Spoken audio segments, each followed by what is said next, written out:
What's going on in America today? Why are we over our heads in debt? Why can't the politicians bring debt under control? Why are so many people, often both parents now, working at low-paying, dead-end jobs and still making do with less? What's the future of the American economy and way of life? Why does the government tell us inflation is low when the buying power of our paychecks is declining at an alarming rate? Only a generation ago, bread was a quarter, and you could get a new car for $19.95. Are we headed into an economic crash of unprecedented proportions? One which will make the crash of 1929 and the Great Depression which followed look like a Sunday school picnic. If so, can we prevent it? And what can we do to protect our families? Reliable experts say a crash is coming. They also say that there are simple, inexpensive things anyone can do to protect their families, to keep food on the table and a roof over our heads, even in the worst of times.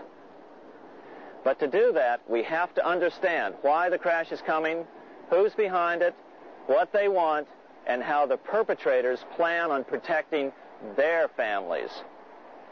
Armed with this knowledge, any of us can ride out the coming storm. Larry Bates was a bank president for 11 years. As a member of the Tennessee House of Representatives, he chaired the Committee on Banking and Commerce.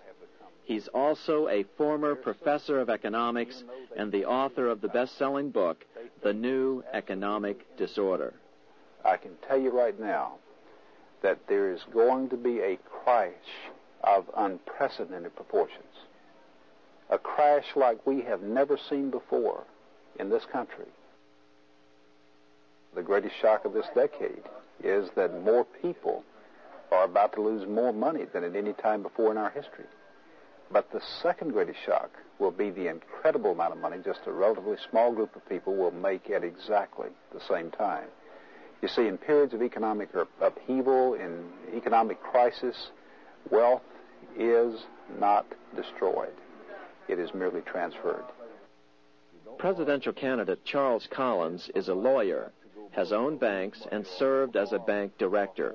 He believes we'll never get out of debt because the Federal Reserve is in control of our money.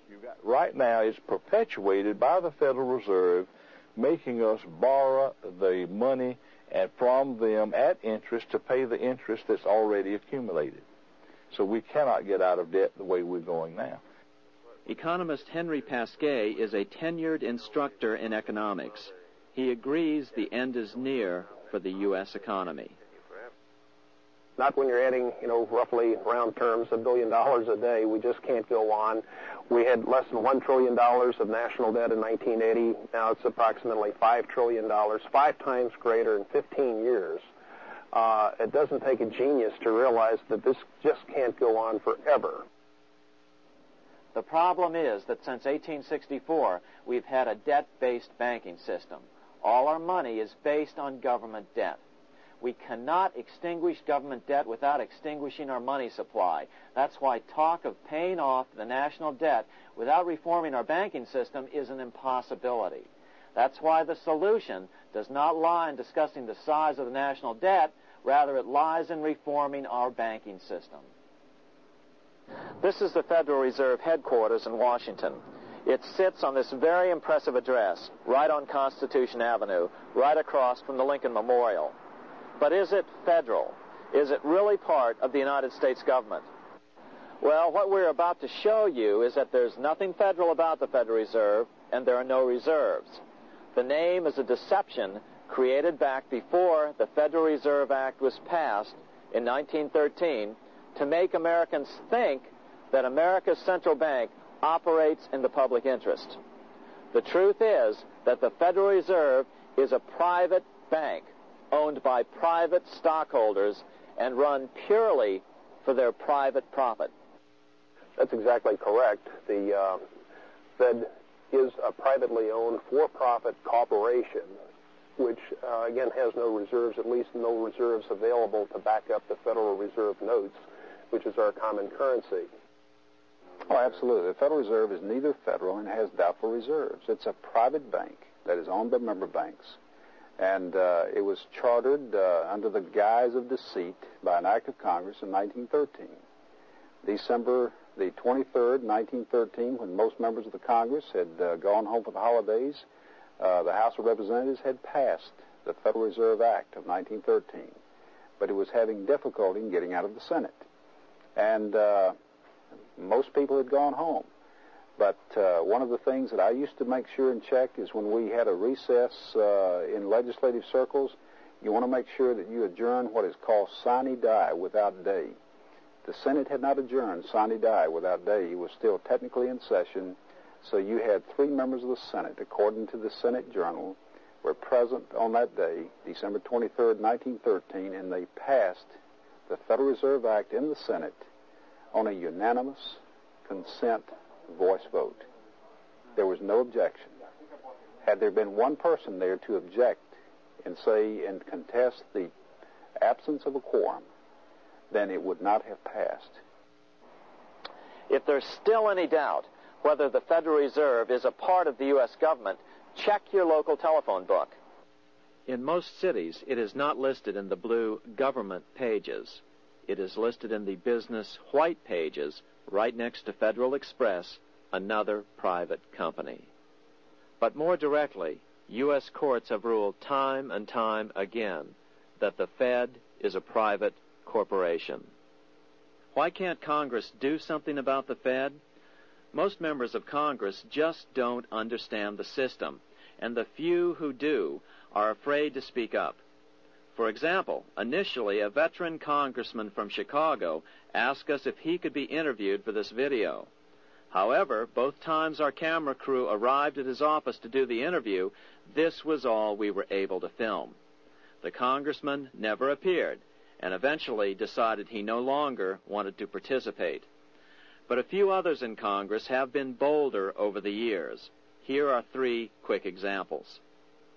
In 1923, Representative Charles A. Lindbergh, a Republican from Minnesota, and father of the famed aviator Lucky Lindy, put it this way: the financial system has been turned over to the Federal Reserve Board. That board administers the finance system by authority of a purely profiteering group.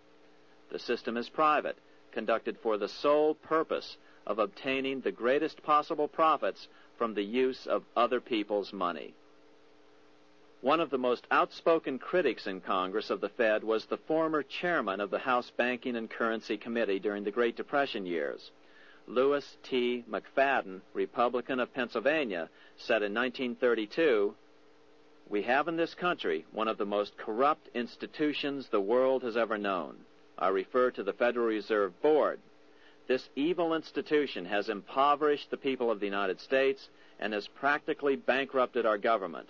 It has done this through the corrupt practices of the moneyed vultures who control it." Senator Barry Goldwater was a frequent critic of the Fed. Most Americans have no real understanding of the operation of the international moneylenders. The accounts of the Federal Reserve System have never been audited. It operates outside the control of Congress and manipulates the credit of the United States. The Federal Reserve really, even though it is not part of the federal government, it is more powerful than the federal government. It's more powerful than the President, the Congress, and the courts. Now, a lot of people challenge me on that, but let me prove my case. The Federal Reserve determines what the average person's car payment is going to be, what their house payment is going to be, and whether they have a job or not. And I submit to you that that's total control. And the Federal Reserve is the largest single creditor of the United States government. What does Proverbs tell us? The borrower is servant to the lender. What one has to understand is that from the day the Constitution was adopted right up to today, the folks who profit from privately owned central banks, as Madison called them, the money changers, have fought a running battle for control over who gets to print America's money. Why is who prints the money so important? Think of money as just another commodity. If you have a monopoly on a commodity that everyone needs, everyone wants, and nobody has enough of, there are lots of ways to make a profit and also exert tremendous political influence. That's what this battle is all about. Throughout the history of the United States, the money power has gone back and forth between Congress and some sort of privately owned central bank. The Founding Fathers knew the evils of a privately owned central bank. First of all, they had seen how the privately owned British central bank, the Bank of England, had run up the British national debt to such an extent that Parliament had been forced to place unfair taxes on the American colonies. In fact, as we'll see later, Ben Franklin claimed that this was the real cause of the American Revolution. Most of the Founding Fathers realized the potential dangers of banking and feared bankers' accumulation of wealth and power. Jefferson put it this way: I sincerely believe that banking institutions are more dangerous to our liberties than standing armies. The issuing power should be taken from the banks and restored to the people to whom it properly belongs. That succinct statement of Jefferson is, in fact, the solution to all our economic problems today. It bears repeating. The issuing power should be taken from the banks and restored to the people to whom it properly belongs. James Madison, the main author of the Constitution, agreed. Interestingly, he called those behind the central bank scheme money changers. Madison strongly criticized their actions. History records that the money changers have used every form of abuse, intrigue, deceit, and violent means possible to maintain their control over governments by controlling money and its issuance. The battle over who gets to issue our money has been the pivotal issue throughout the history of the United States. Wars are fought over it, depressions are caused to acquire it. Yet after World War I, this battle was rarely mentioned in newspapers or history books. Why? By World War I, the money changers, with their dominant wealth, had seized control of most of the nation's press. Throughout U.S. history, this battle over who gets the power to issue our money has raged. In fact, it's changed hands back and forth 8 times since 1764. Yet this fact has virtually vanished from public view for over 3 generations behind a smokescreen emitted by Fed cheerleaders in the media. Until we stop talking about deficits and government spending and start talking about who controls how much money we have, it's all just a big shell game, a complete and utter deception. It won't matter if you pass an ironclad amendment to the Constitution mandating a balanced budget. Our situation is only going to get worse until we root out the cause at its source. What's the solution for our national problem? First of all, education. That's what this video presentation is all about. But secondly, we must act. We must take back the power to issue our own money. Issuing our own money is not a radical solution. I want to stress that. It's the same solution used at different points in U.S. history by men like Benjamin Franklin, Thomas Jefferson, Andrew Jackson, Martin Van Buren, and Abraham Lincoln.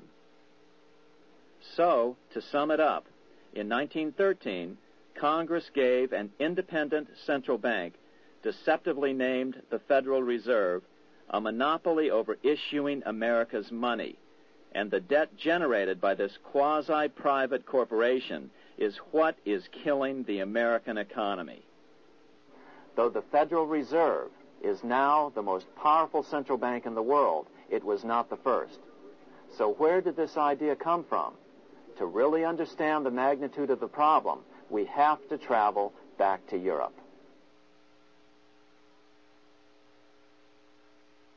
Just who are these money changers James Madison spoke of? In the Bible, 2,000 years ago, Jesus drove the money changers from the temple. It was the only time Jesus used force during his ministry. What were money changers doing in the temple?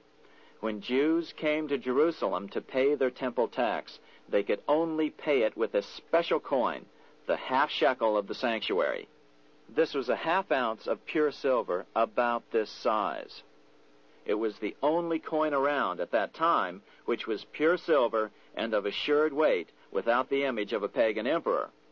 Therefore, to Jews, the half shekel was the only coin acceptable to God. But these coins were not plentiful. The money changers had cornered the market on them. Then they raised the price, just like any other commodity, to whatever the market would bear. In other words, money changers were making exorbitant profits because they held a virtual monopoly on money. The Jews had to pay whatever they demanded. To Jesus, this totally violated the sanctity of God's house.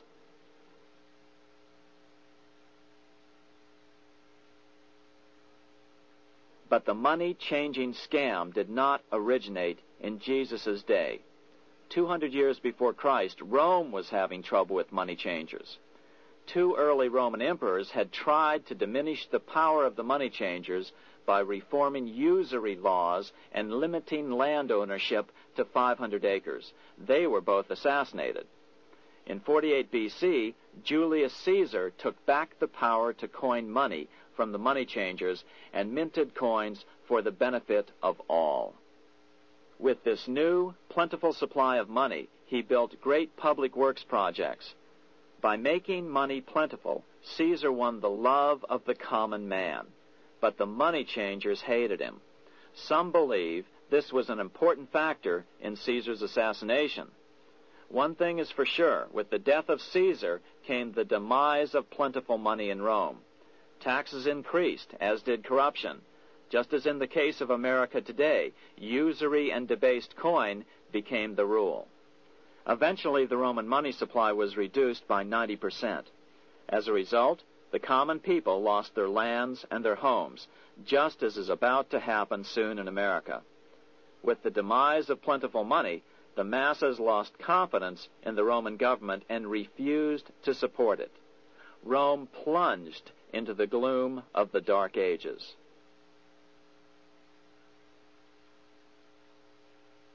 A 1,000 years after the death of Christ, money changers, those who loan out and manipulate the quantity of money, were active in medieval England. In fact, they were so active that acting together, they could manipulate the entire English economy. These were not bankers per se. The money changers generally were the goldsmiths.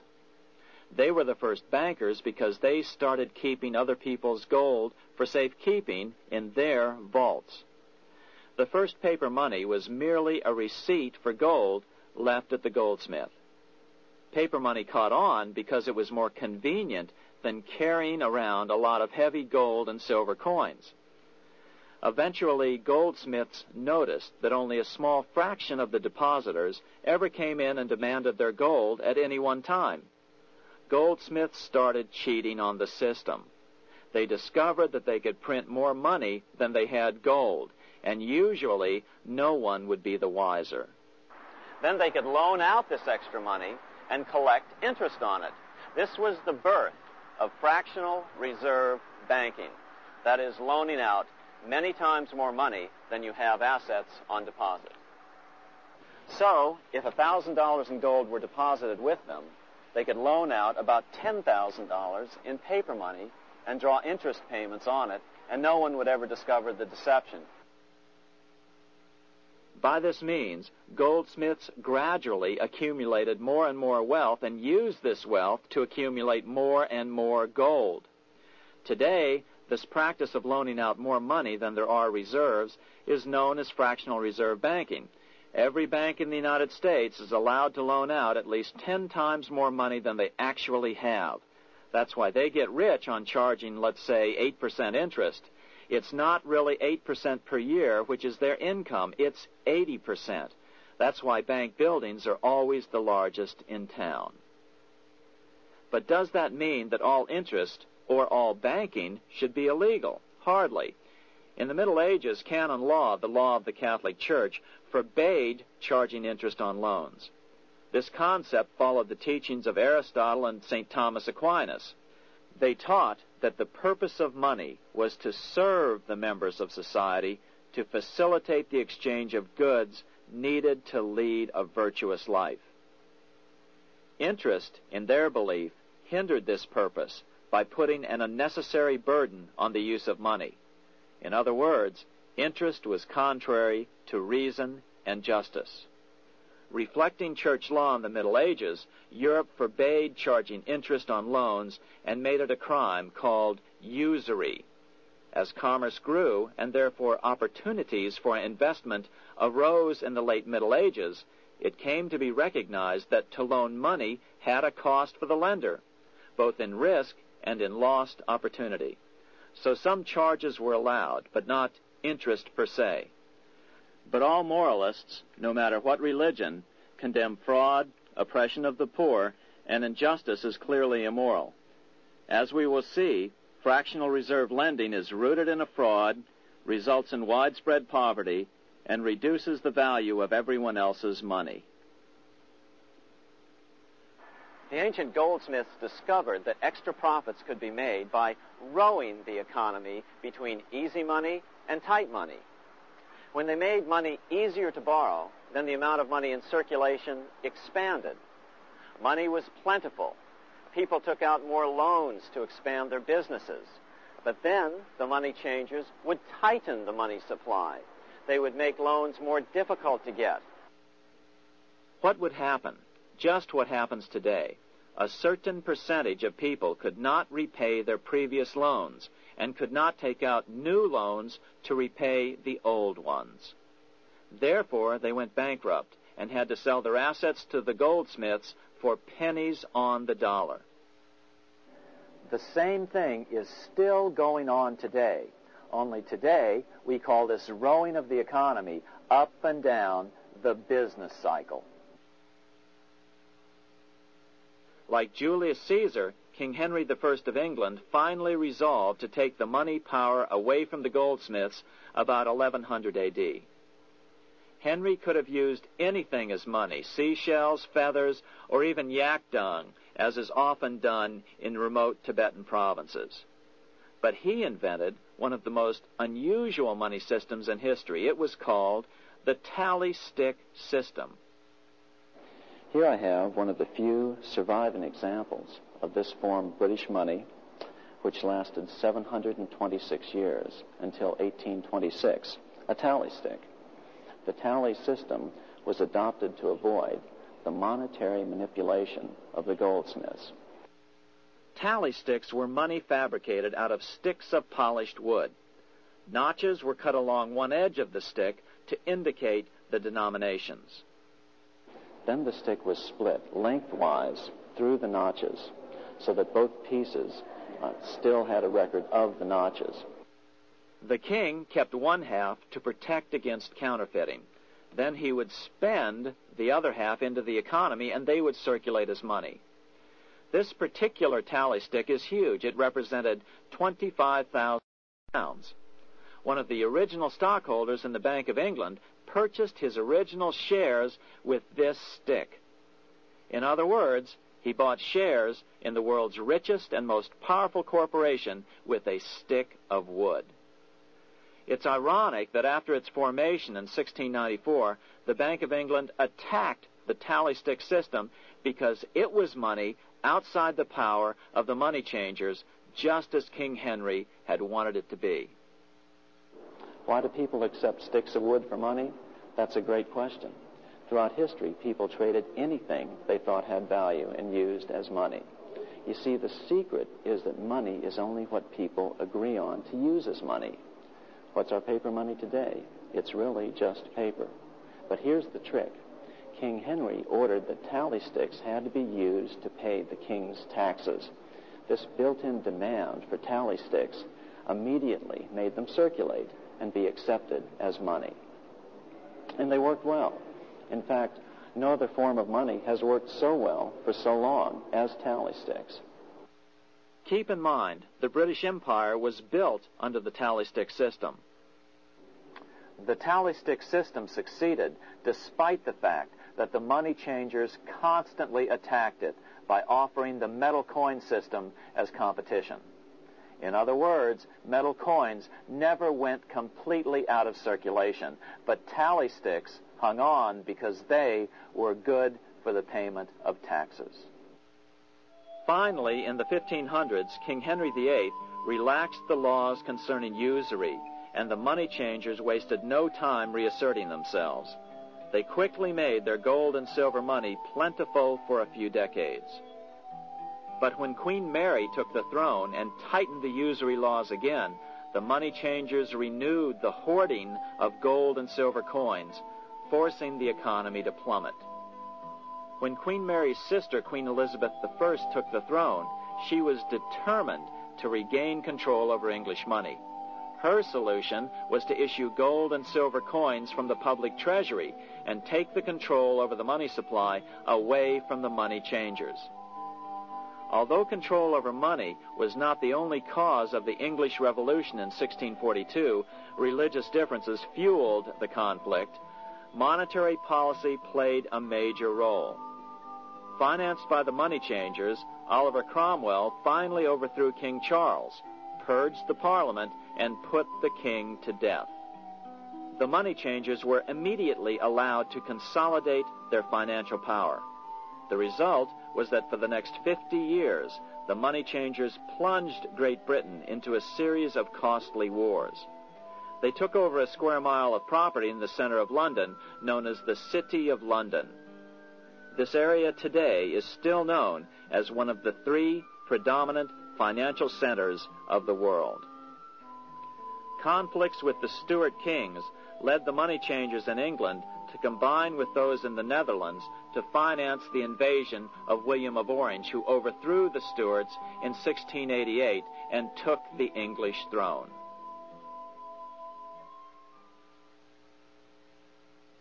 By the end of the 1600s, England was in financial ruin. 50 years of more or less continuous wars with France and Holland had exhausted her. Frantic government officials met with the money changers to beg for the loans necessary to pursue their political purposes. The price was high: a government-sanctioned, privately owned bank which could issue money created out of nothing. It was to be the modern world's first privately owned central bank, the Bank of England.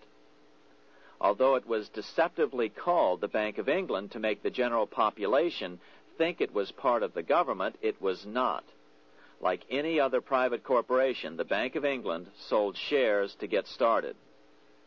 The investors, whose names were never revealed, were supposed to put up £1.25 million British pounds in gold coin to buy their shares in the bank, but only £750,000 was ever received. Despite that, the bank was duly chartered in 1694 and started out in the business of loaning out several times the money it supposedly had in reserves, all at interest. In exchange, the new bank would loan British politicians as much of the new currency as they wanted, as long as they secured the debt by direct taxation of the British people. So, legalization of the Bank of England amounted to nothing less than legal counterfeiting of a national currency for private gain. Unfortunately, nearly every nation now has a privately controlled central bank using the Bank of England as the basic model. Such is the power of these central banks that they soon take total control over a nation's economy. It soon amounts to nothing but a plutocracy ruled by the rich. It would be like putting control of the army in the hands of the mafia. The danger of tyranny would be extreme. Yes, we need central banks. No, we do not need them in private hands. The central bank scam is really a hidden tax. The nation sells bonds to the central bank to pay for things it does not have the political will to raise taxes to pay for. But the bonds are purchased with money the central bank creates out of nothing. More money in circulation makes your money worth less. The government gets as much money as it needs, and the people pay for it in inflation. The beauty of the plan is that not one person in 1,000 can figure it out, because it's usually hidden behind complex-sounding economics gibberish. With the formation of the Bank of England, the nation was soon awash in money. Prices throughout the country doubled. Massive loans were granted for just about any wild scheme. One venture proposed to drain the Red Sea to recover gold supposedly lost when the Egyptian army drowned pursuing Moses and the Israelites. By 1698, government debt grew from the initial £1.25 million to £16 million. Naturally, taxes were increased and then increased again to pay for all of this. With the British money supply firmly in their grip, the British economy began a wild roller coaster series of booms and depressions, exactly the sort of thing a central bank claims it is determined to prevent. There are two things which I think are intrinsic not just to the Bank of England, but to central banking generally.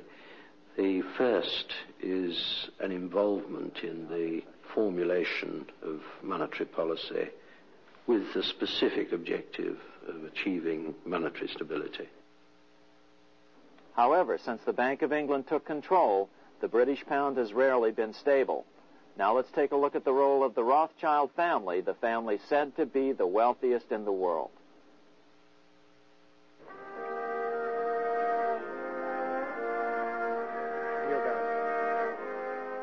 This is Frankfurt, Germany. 50 years after the Bank of England opened its doors, a goldsmith named Amschel Moses Bauer opened a coin shop, a counting house, in 1743. And over the door he placed a sign depicting a Roman eagle on a red shield. The shop became known as the Red Shield Firm, or in German, Rothschild. When his son, Amschel Meyer Bauer, inherited the business, he decided to change his name to Rothschild. Amschel soon learned that loaning money to governments and kings was more profitable than loaning to private individuals. Not only were the loans bigger, but they were secured by the nation's taxes. Mayer Rothschild had 5 sons. He trained them all in the skills of money creation, then sent them out to the major capitals of Europe to open branch offices of the family banking business. His first son, Amschel Meyer, stayed in Frankfurt to mind the hometown bank. His second son, Solomon, was sent to Vienna. His third son, Nathan, was clearly the most clever. He was sent to London at age 21 in 1798, 100 years after the founding of the Bank of England. His fourth son, Karl, went to Naples, and his fifth son, Jacob, went to Paris. In 1785, Mayer Amschel moved his entire family to this larger house, a 5-story dwelling he shared with the Schiff family. This house was known as the Green Shield. The Rothschilds and the Schiffs would play a central role in the rest of European financial history and in that of the United States. The Rothschilds broke into dealings with European royalty here at Williams Hall, the palace of the wealthiest man in Germany. In fact, the wealthiest monarch in all Europe, Prince William of Hesse-Kassel. At first, the Rothschilds were only helping William speculate in precious coins. But when Napoleon chased Prince William into exile, he sent £550,000, a gigantic sum at that time, to Nathan Rothschild in London with instructions for him to buy consols, British government bonds, also called government stock. But Rothschild used the money for his own purposes. With Napoleon on the loose, the opportunities of wartime investments were nearly limitless. William returned here sometime prior to the Battle of Waterloo in 1815. He summoned Rothschild and demanded his money back. The Rothschilds returned William's money with the interest the British consuls would have paid him had the investment actually been made. But the Rothschilds kept all the past profits they had made using William's money. Nathan Rothschild later bragged that in the 17 years he'd been in England, he'd increased his original £20,000 stake given to him by his father by 2,500 times. By cooperating within the family, the Rothschilds soon grew unbelievably wealthy. By the mid-1800s, they dominated all European banking and were certainly the wealthiest family in the world. They financed Cecil Rhodes, making it possible for him to establish a monopoly over the diamond and gold fields of South Africa. In America, they financed the Harrimans and railroads, the Vanderbilts in railroads and the press, and Carnegie in the steel industry, among many others. In fact, during World War I, J.P. Morgan was thought to be the richest man in America. But after his death, it was discovered that he was actually only a lieutenant of the Rothschilds. Once Morgan's will was made public, it was discovered that he owned only 19% of J.P. Morgan companies. By 1850, James Rothschild, the heir of the French branch of the family, was said to be worth 600 million French francs, 150 million more than all the other bankers in France put together. He built this mansion called Ferrier, just east of Paris. Wilhelm I, on seeing it, exclaimed, "Kings couldn't afford this. It could only belong to a Rothschild." Another 19th century French commentator put it this way: "There is but one power in Europe, and that is Rothschild." There is no evidence that their predominant standing in European or world finance has changed. Now let's take a look at the results the Bank of England had produced on the British economy and how that later was the root cause of the American Revolution.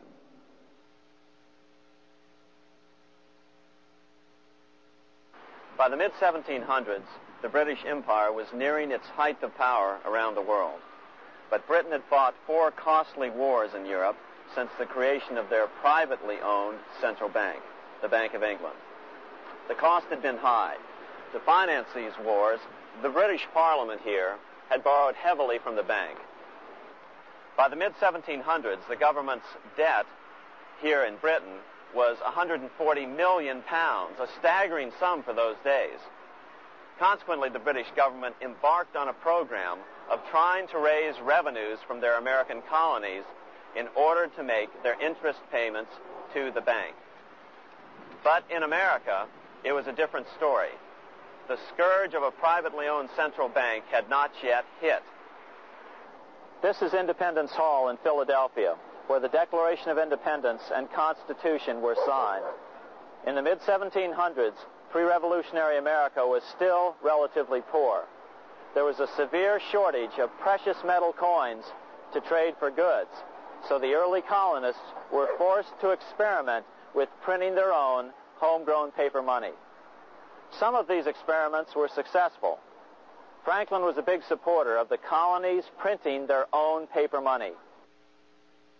In 1757, Franklin was sent to London. He ended up staying for the next 18 years here, nearly until the start of the American Revolution. During this period, the American colonies began to issue their own money.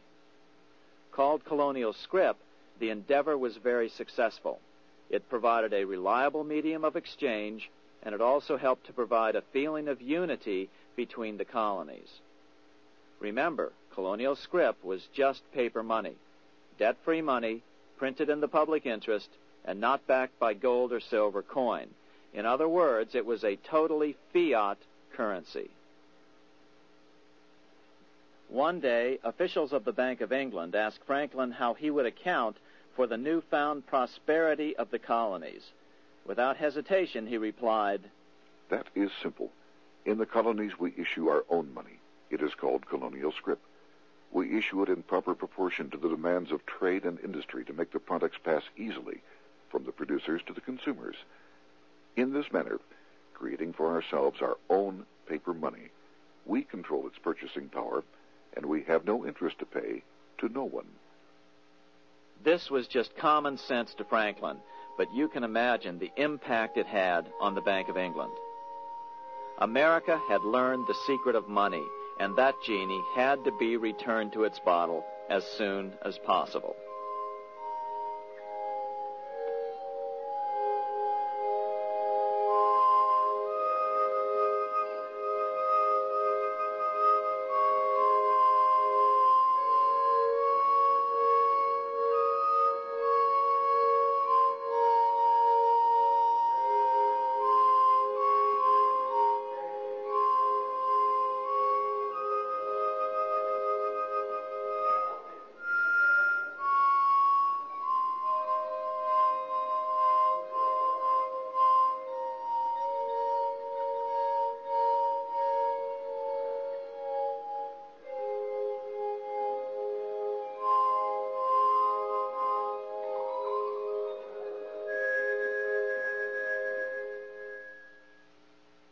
As a result, Parliament hurriedly passed the Currency Act of 1764. This prohibited colonial officials from issuing their own money and ordered them to pay all future taxes in gold or silver coins. In other words, it forced the colonies on a gold or silver standard. For those who still believe that a gold standard is the answer for America's current monetary problems, look what happened to America after that. Writing in his autobiography, Franklin said, "In 1 year, the conditions were so reversed that the era of prosperity ended and a depression set in to such an extent that the streets of the colonies were filled with unemployed." Franklin claims that this was even the basic cause for the American Revolution. As Franklin put it in his autobiography, "The colonies would gladly have borne a little tax on tea and other matters had it not been that England took away from the colonies their money, which created unemployment and dissatisfaction. The inability of the colonists to get the power to issue their own money permanently out of the hands of George III and the international bankers was the prime reason for the Revolutionary War." By the time the first shots were fired in Lexington, Massachusetts, on April 19, 1775, the colonies had been drained of gold and silver coin by British taxation. As a result, the Continental government had no choice but to print money to finance the war. At the start of the Revolution, the U.S. money supply stood at $12 million. By the end of the war, it was nearly $500 million. As a result, the currency was virtually worthless. Shoes sold for $5,000 a pair. Colonial scrip had worked because just enough was issued to facilitate trade. As George Washington lamented, "A wagon load of money will scarcely purchase a wagon load of provisions." Today, those who support a gold-backed currency point to this period during the Revolution to demonstrate the evils of a fiat currency. But remember, the same currency had worked so well 20 years earlier during times of peace that the Bank of England had Parliament outlaw it. Towards the end of the Revolution, the Continental Congress, meeting here at Independence Hall, grew desperate for money. In 1781, they allowed Robert Morris, their financial superintendent, to open a privately owned central bank. Incidentally, Morris was a wealthy man who had grown wealthier during the Revolution by trading in war materials. Called the Bank of North America, the new bank was closely modeled after the Bank of England. It was allowed to practice fractional reserve banking. That is, it could lend out money it didn't have, then charge interest on it. If you or I were to do that, we would be charged with fraud, a felony. The bank's charter called for private investors to put up $400,000 worth of initial capital. But when Morris was unable to raise the money, he brazenly used his political influence to have gold deposited in the bank, which had been loaned to America by France. He then loaned this money to himself and his friends to reinvest in shares of the bank. And, like the Bank of England, the bank was given a monopoly over the national currency. Soon the dangers became clear. The value of American currency continued to plummet. So, 4 years later, in 1785, the bank's charter was not renewed. The leader of the effort to kill the bank, William Findley of Pennsylvania, explained the problem this way, quote, "This institution, having no principle but that of avarice, will never be varied in its object, to engross all the wealth, power, and influence of the state." The men behind the Bank of North America, Alexander Hamilton, Robert Morris, and the bank's president, Thomas Whiling, did not give up. Only 6 years later, Hamilton, then Secretary of the Treasury, and his mentor, Morris, rammed a new privately owned central bank through the new Congress. called the First Bank of the United States, Thomas Weiling again served as the bank's president. The players were the same, only the name of the bank was changed.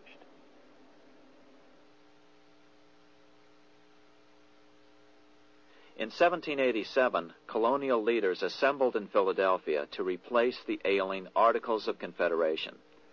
As we saw earlier, both Thomas Jefferson and James Madison were unalterably opposed to a privately owned central bank.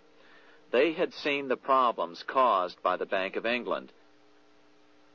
They wanted nothing of it. As Jefferson later put it,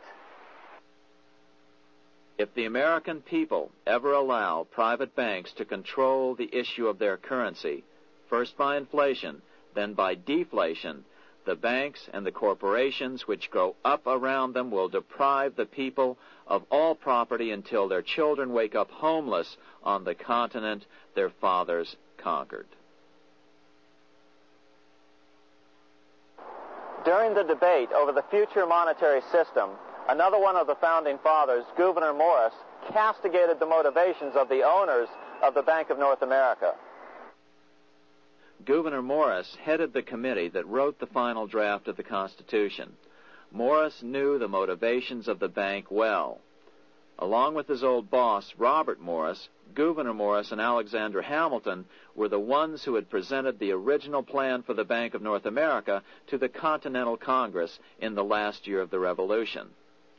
In a letter he wrote to James Madison on July 2nd, 1787, Gouverneur Morris revealed what was really going on. The rich will strive to establish their dominion and enslave the rest. They always did. They always will. They will have the same effect here as elsewhere if we do not, by the power of government, keep them in their proper spheres. Despite the defection of Gouverneur Morris from the ranks of the bank, Hamilton, Robert Morris, Thomas Weiling, and their European backers were not about to give up. They convinced the bulk of the delegates to the Constitutional Convention to not give Congress the power to issue paper money. Most of the delegates were still reeling from the wild inflation of the paper currency during the Revolution. They had forgotten how well colonial scrip had worked before the war. But the Bank of England had not. The money changers could not stand to have America printing her own money again. So the Constitution is silent on the matter. This grievous defect left the door wide open for the money changers, just as they had planned.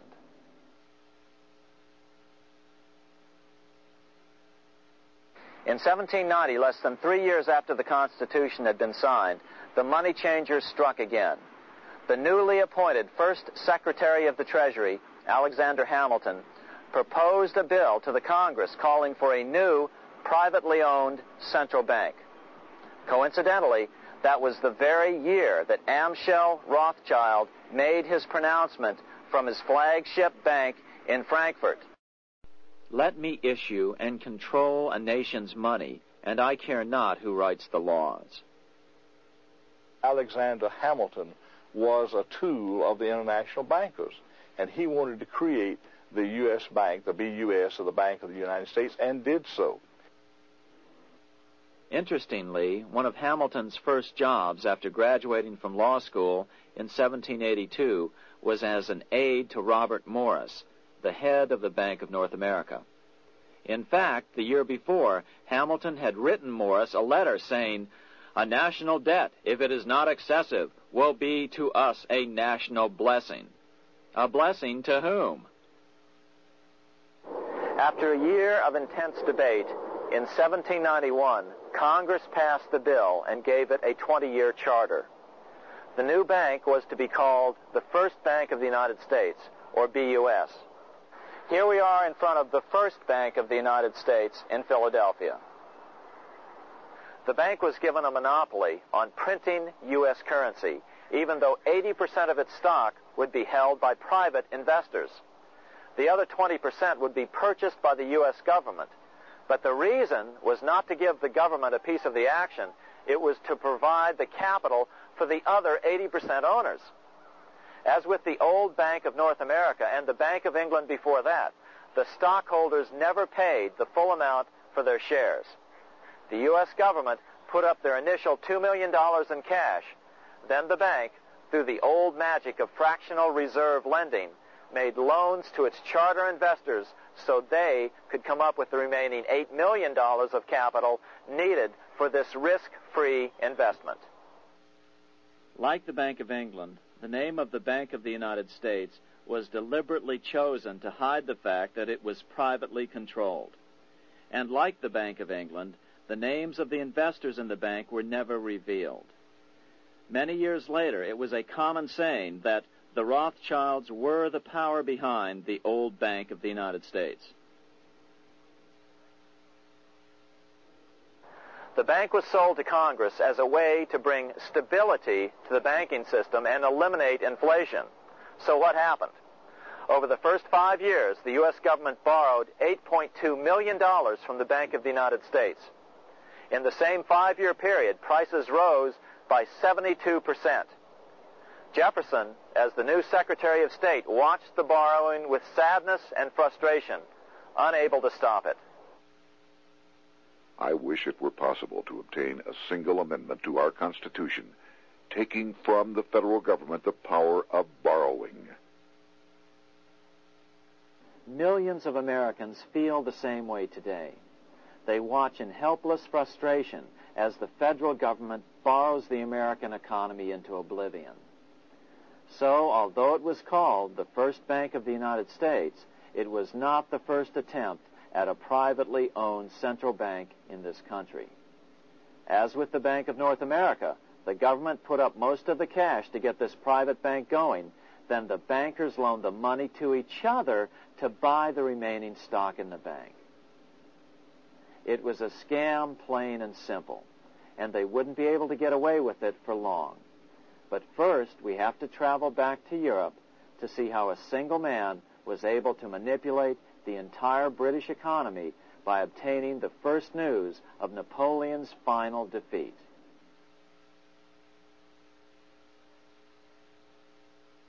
Here in Paris, the Bank of France was organized in 1800, just like the Bank of England.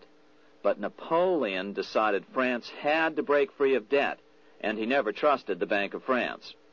He declared that when a government is dependent upon bankers for money, the bankers, not the leaders of the government, are in control. The hand that gives is above the hand that takes. Money has no motherland. Financiers are without patriotism and without decency. Their sole object is gain. Back in America, unexpected help was about to arrive. In 1800, Thomas Jefferson narrowly defeated John Adams to become the third president of the United States. By 1803, Jefferson and Napoleon had struck a deal. The U.S. would give Napoleon $3 million in gold in exchange for a huge chunk of territory west of the Mississippi River, the Louisiana Purchase.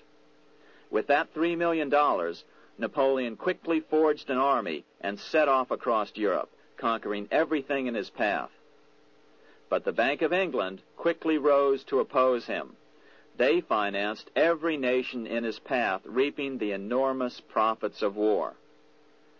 Prussia, Austria, and finally Russia all went heavily into debt in a futile attempt to stop Napoleon.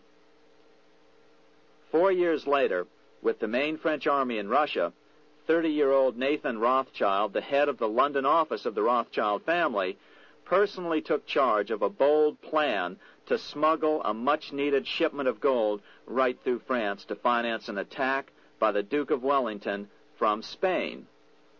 Nathan later bragged at a dinner party in London that it was the best business he'd ever done. Little did he know that he would do much better business in the near future. Wellington's attacks from the south and other defeats eventually forced Napoleon to abdicate, and Louis XVIII was crowned king. Napoleon was exiled to Elba, a tiny island off the coast of Italy, supposedly exiled from France forever. While Napoleon was in exile on Elba, temporarily defeated by England with the financial help of the Rothschilds, America was trying to break free of its central bank as well.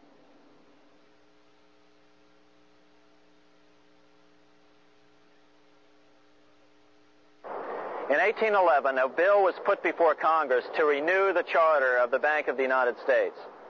The debate grew very heated, and the legislatures of both Pennsylvania and Virginia passed resolutions asking Congress to kill the bank. The press corps of the day attacked the bank openly, calling it a great swindle, a vulture, a viper, and a cobra. Oh, to have an independent press once again in America. A congressman named P.B. Porter attacked the bank from the floor of Congress, saying if the bank's charter was renewed, Congress, quote, will have planted in the bosom of this Constitution a viper, which one day or another will sting the liberties of this country to the heart, close quote. Prospects didn't look that good for the bank. Some writers have even claimed that Nathan Rothschild warned that the United States would find itself involved in a most disastrous war if the bank's charter were not renewed. But it wasn't enough. When the smoke had cleared, the renewal bill was defeated by a single vote in the House and was deadlocked in the Senate. By now, America's fourth president, James Madison, was in the White House. Remember, Madison was a staunch opponent of the bank. His vice president, George Clinton, broke a tie in the Senate and sent the bank into oblivion. Within 5 months, England attacked the U.S., and the War of 1812 was on. But the British were still busy fighting Napoleon, and so the War of 1812 ended in a draw in 1814. Though the money changers were temporarily down, they were far from out. It would take them only another 2 years to bring back their bank bigger and stronger than ever.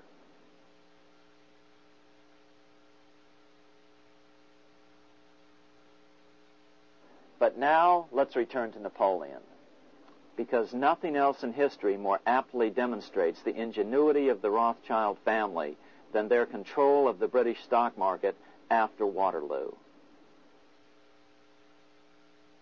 In 1815, a year after the end of the War of 1812 in America, Napoleon escaped his exile and returned to Paris.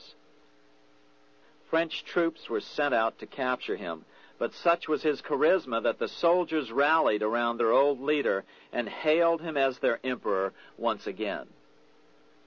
In March of 1815, Napoleon equipped an army which Britain's Duke of Wellington defeated less than 90 days later at Waterloo. Some writers claim Napoleon borrowed £5 million from the Bank of England to rearm, but it appears these funds actually came from the Ouvard banking house in Paris. Nevertheless, from about this point on, it was not unusual for privately controlled central banks to finance both sides in a war. Why would a central bank finance opposing sides in a war? Because war is the biggest debt generator of them all. A nation will borrow any amount for victory. The ultimate loser is loaned just enough to hold out the vain hope of victory, and the ultimate winner is given enough to win. Besides, such loans are usually conditioned upon the guarantee that the victor will honor the debts of the vanquished.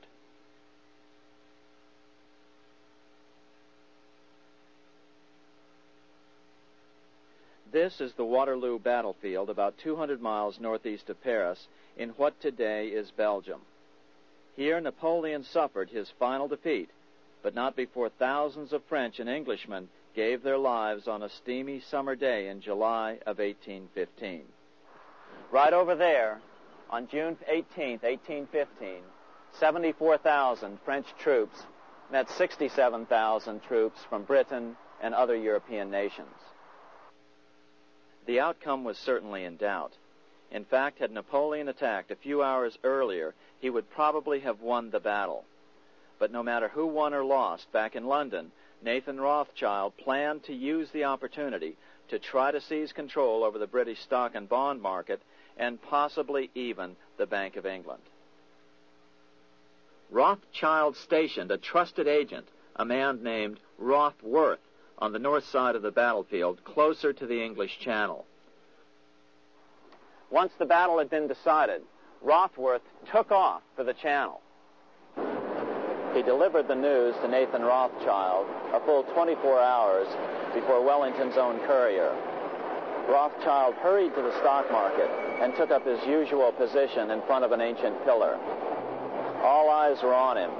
The Rothschilds had a legendary communications network. If Wellington had been defeated and Napoleon was loose on the continent again, Britain's financial situation would become grave indeed. Rothschild looked saddened. He stood there motionless, eyes downcast. Then suddenly he began selling. Other nervous investors saw that Rothschild was selling. It could only mean one thing. Napoleon must have won, Wellington must have lost. The market plummeted. Soon everyone was selling their consols, their British government bonds, and prices dropped sharply. But then Rothschild started secretly buying up the consols through his agents for only a fraction of their worth hours before.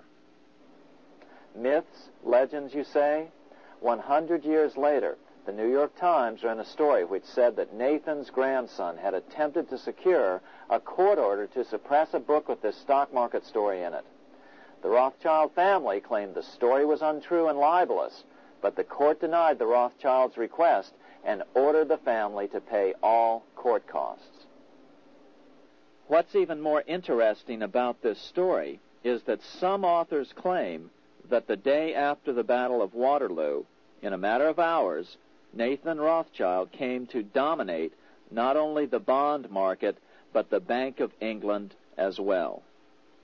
Whether or not the Rothschild family seized control of the Bank of England, the first privately owned central bank in a major European nation and the wealthiest, one thing is certain. By the mid-1800s, the Rothschilds were the richest family in the world, bar none. They dominated the new government bond markets and branched into other banks and industrial concerns.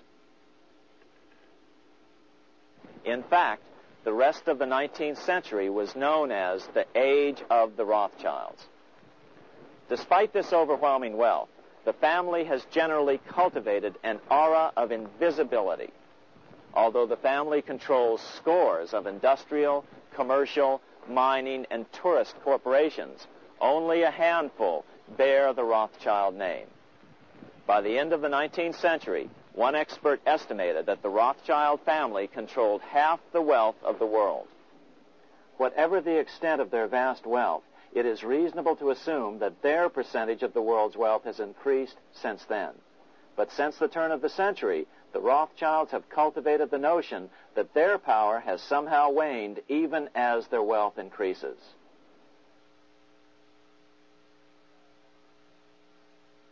Meanwhile, back in Washington in 1816, just 1 year after Waterloo and Rothschild's alleged takeover of the Bank of England, the American Congress passed a bill permitting yet another privately owned central bank. This bank was called the Second Bank of the United States. The new bank's charter was a copy of the previous bank's. The U.S. government would own 20% of the shares of the bank. Of course, the federal share was paid by the Treasury up front into the bank's coffers. Then, through the magic of fractional reserve lending, it was transformed into loans to private investors who then bought the remaining 80% of the shares. Just as before, the primary stockholders remained a secret. But it is known that the largest block of shares, about 1/3 of the total, were sold to foreigners. As one observer put it, it is certainly no exaggeration to say that the Second Bank of the United States was rooted as deeply in Britain as it was in America. So, by 1816, some authors claim the Rothschilds had taken control over the Bank of England and backed a new privately owned central bank in America as well.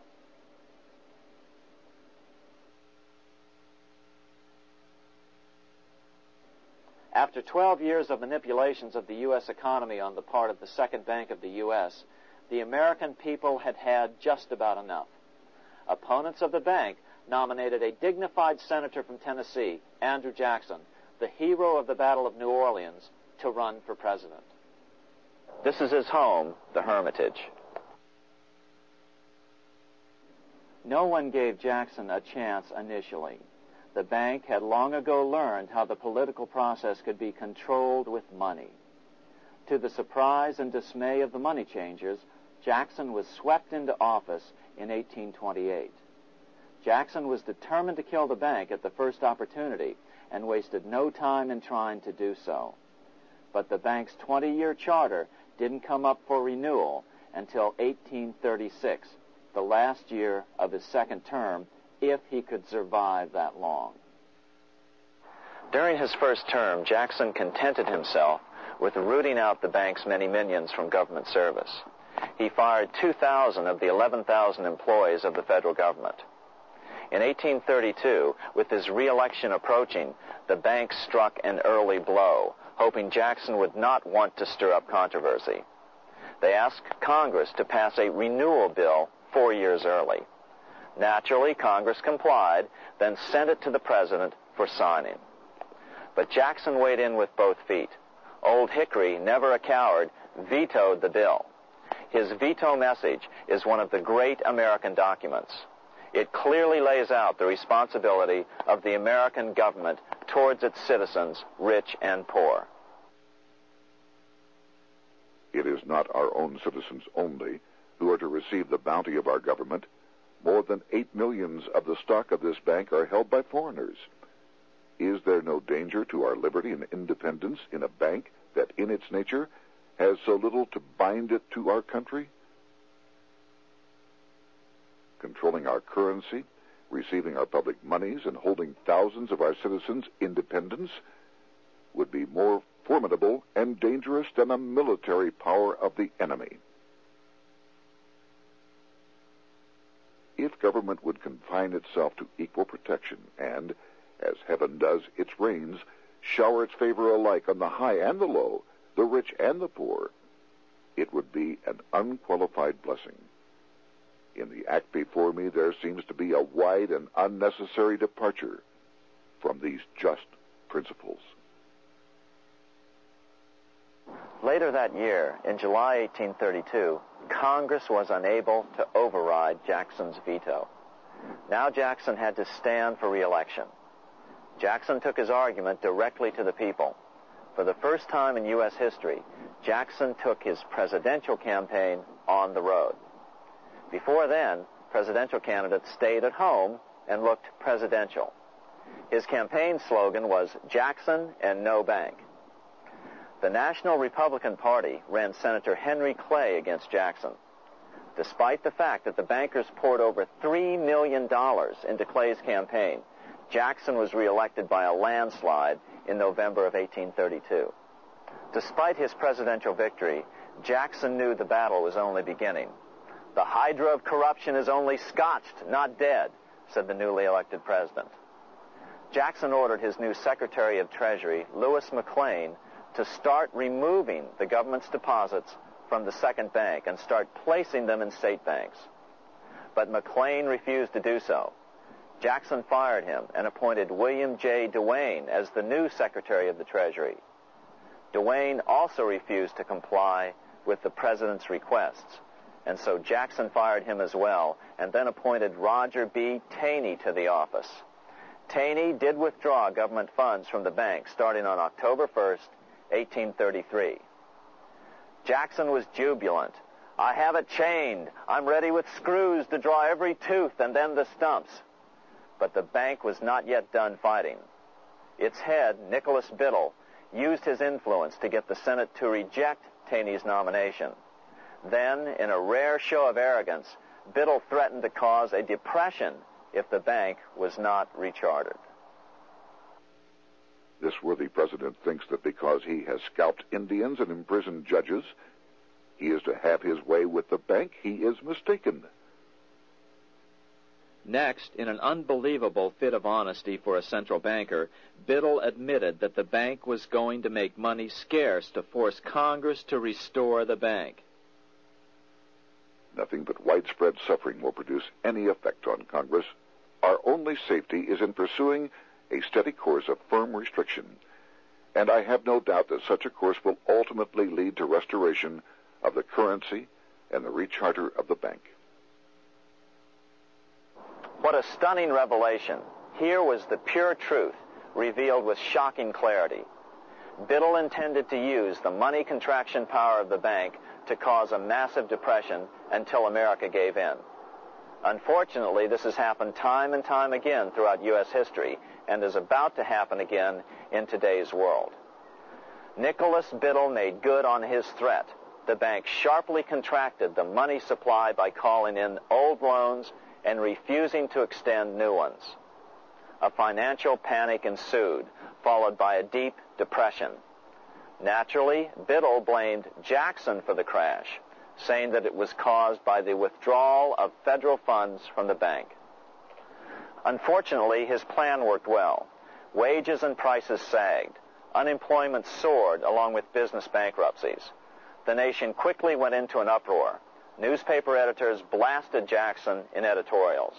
The bank threatened to withhold payments, which then could be made directly to key politicians for their support. Within only months, Congress assembled in what was called the panic session. 6 months after he had withdrawn funds from the bank, Jackson was officially censured by a resolution which passed the Senate by a vote of 26 to 20. It was the first time a president had ever been censured by Congress. Jackson lashed out at the bank. "You are a den of vipers. I intend to rout you out, and by eternal God, I will rout you out." America's fate teetered on a knife edge. If Congress could muster enough votes to override Jackson's veto, the bank would be granted another 20-year monopoly or more over America's money, time enough to consolidate its already great power. Then a miracle occurred. The governor of Pennsylvania came out supporting President Jackson and strongly criticized the bank. On top of that, Biddle had been caught boasting in public about the bank's plan to crash the economy. Suddenly, the tide shifted. In April of 1834, the House of Representatives voted 134 to 82 against rechartering the bank. This was followed up by an even more lopsided vote to establish a special committee to investigate whether the bank had caused the crash. When the investigating committee arrived at the bank's door in Philadelphia, armed with a subpoena to examine the books, Biddle refused to give them up. Nor would he allow inspection of correspondence with congressmen relating to their personal loans and advances he'd made to them. He also refused to testify before the committee back in Washington. On January 8, 1835, Jackson paid off the final installment on the national debt, which had been necessitated by allowing the banks to issue currency for government bonds rather than simply issuing treasury notes without such debt. He was the only president to ever pay off the debt. A few weeks later, on January 30th, 1835, an assassin by the name of Richard Lawrence tried to shoot President Jackson, but by the grace of God, both pistols misfired. Lawrence was later found not guilty by reason of insanity. After his release, he bragged to friends that powerful people in Europe had put him up to the task and promised to protect him if he were caught. The following year, when its charter ran out, the Second Bank of the United States ceased functioning as the nation's central bank. Biddle was later arrested and charged with fraud. He was tried and acquitted, but died shortly thereafter while still tied up in civil suits. After his second term as president, Jackson retired here to the Hermitage outside of Nashville to live out his life. He is still remembered here for his determination to kill the bank. In fact, he killed it so well that it took the money changers 77 years to undo the damage. When asked what his most important accomplishment had been, Jackson replied, "I killed the bank." Unfortunately, even Jackson failed to grasp the entire picture and its root cause. Although Jackson had killed the central bank, the most insidious weapon of the money changers, fractional reserve banking, remained in use by the numerous state-chartered banks. This fueled economic instability in the years before the Civil War. Still, the central bankers were out, and as a result, America thrived as it expanded westward. During this time, the principal money changers struggled to regain their lost centralized power, but to no avail. Then, finally, they reverted to the old central bankers' formula: war to create debt and dependency. If they couldn't get their central bank any other way, America could be brought to its knees by plunging it into a civil war, just as they had done in 1812 after the first Bank of the United States was not rechartered. 1 month after the inauguration of Abraham Lincoln, the first shots of the American Civil War were fired here at Fort Sumter, South Carolina, on April 12, 1861. Certainly slavery was a cause for the Civil War, but not the primary cause. Lincoln knew that the economy of the South depended upon slavery, and so before the Civil War, he had no intention of eliminating it. Lincoln had put it this way in his inaugural address only 1 month earlier. I have no purpose, directly or indirectly, to interfere with the institution of slavery in the states where it now exists. I believe I have no lawful right to do so, and I have no inclination to do so. Even after the first shots were fired here at Fort Sumter, Lincoln continued to insist that the Civil War was not about the issue of slavery. My paramount objective is to save the Union, and it is not either to save or destroy slavery. If I could save the Union without freeing any slave, I would do it. So what was the Civil War all about? There were many factors at play. Northern industrialists had used protective tariffs to prevent the southern states from buying cheaper European goods. Europe retaliated by stopping cotton imports from the South. The southern states were in a double financial bind. They were forced to pay more for most of the necessities of life, while their income from cotton exports plummeted. The South was angry. But there were other factors at work. The money changers were still stung by America's withdrawal from their control 25 years earlier. Since then, America's wildcat economy had made the nation rich, a bad example for the rest of the world. The central bankers now saw an opportunity to split the rich new nation, to divide and conquer by war. Was this just some sort of wild conspiracy theory at the time? Well, let's take a look at what a well-placed observer of the scene had to say at the time. His name was Otto von Bismarck, Chancellor of Germany, the man who united the German states a few years later. The division of the United States into federations of equal force was decided long before the Civil War by the high financial powers of Europe. These bankers were afraid that the United States, if they remained as one bloc and as one nation, would attain economic and financial independence, which would upset their financial domination over the world. Within months after the first shots here at Fort Sumter, the central bankers loaned Napoleon III of France, the nephew of the Waterloo Napoleon, 210 million francs to seize Mexico and station troops along the southern border of the U.S., taking advantage of their war to violate the Monroe Doctrine and return Mexico to colonial rule. No matter what the outcome of the Civil War, a weakened America, heavily indebted to the money changers, would open up Central and South America once again to European colonization and domination. The very thing America's Monroe Doctrine had forbade in 1823.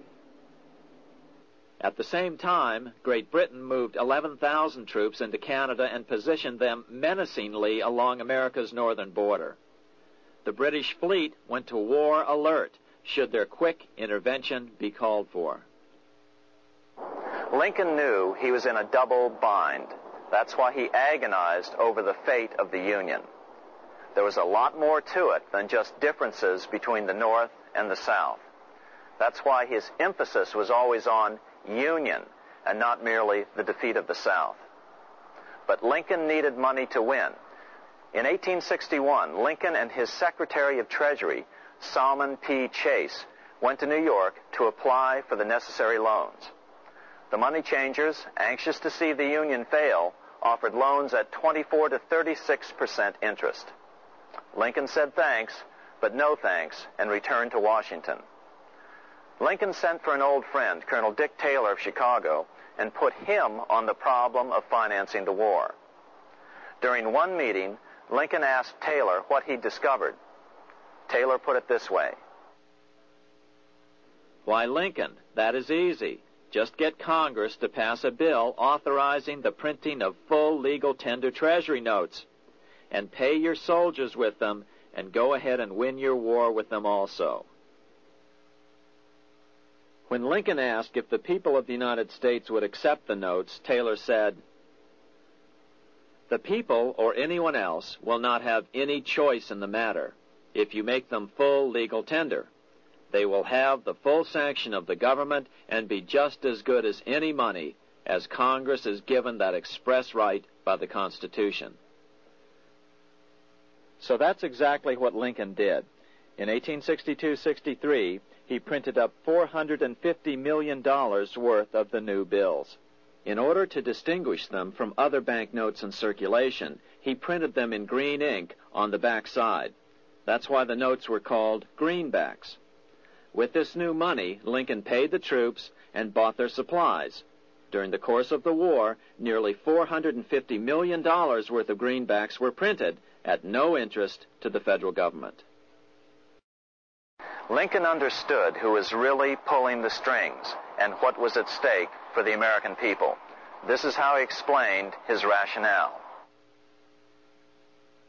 The government should create, issue, and circulate all the currency and credit needed to satisfy the spending power of the government and the buying power of consumers.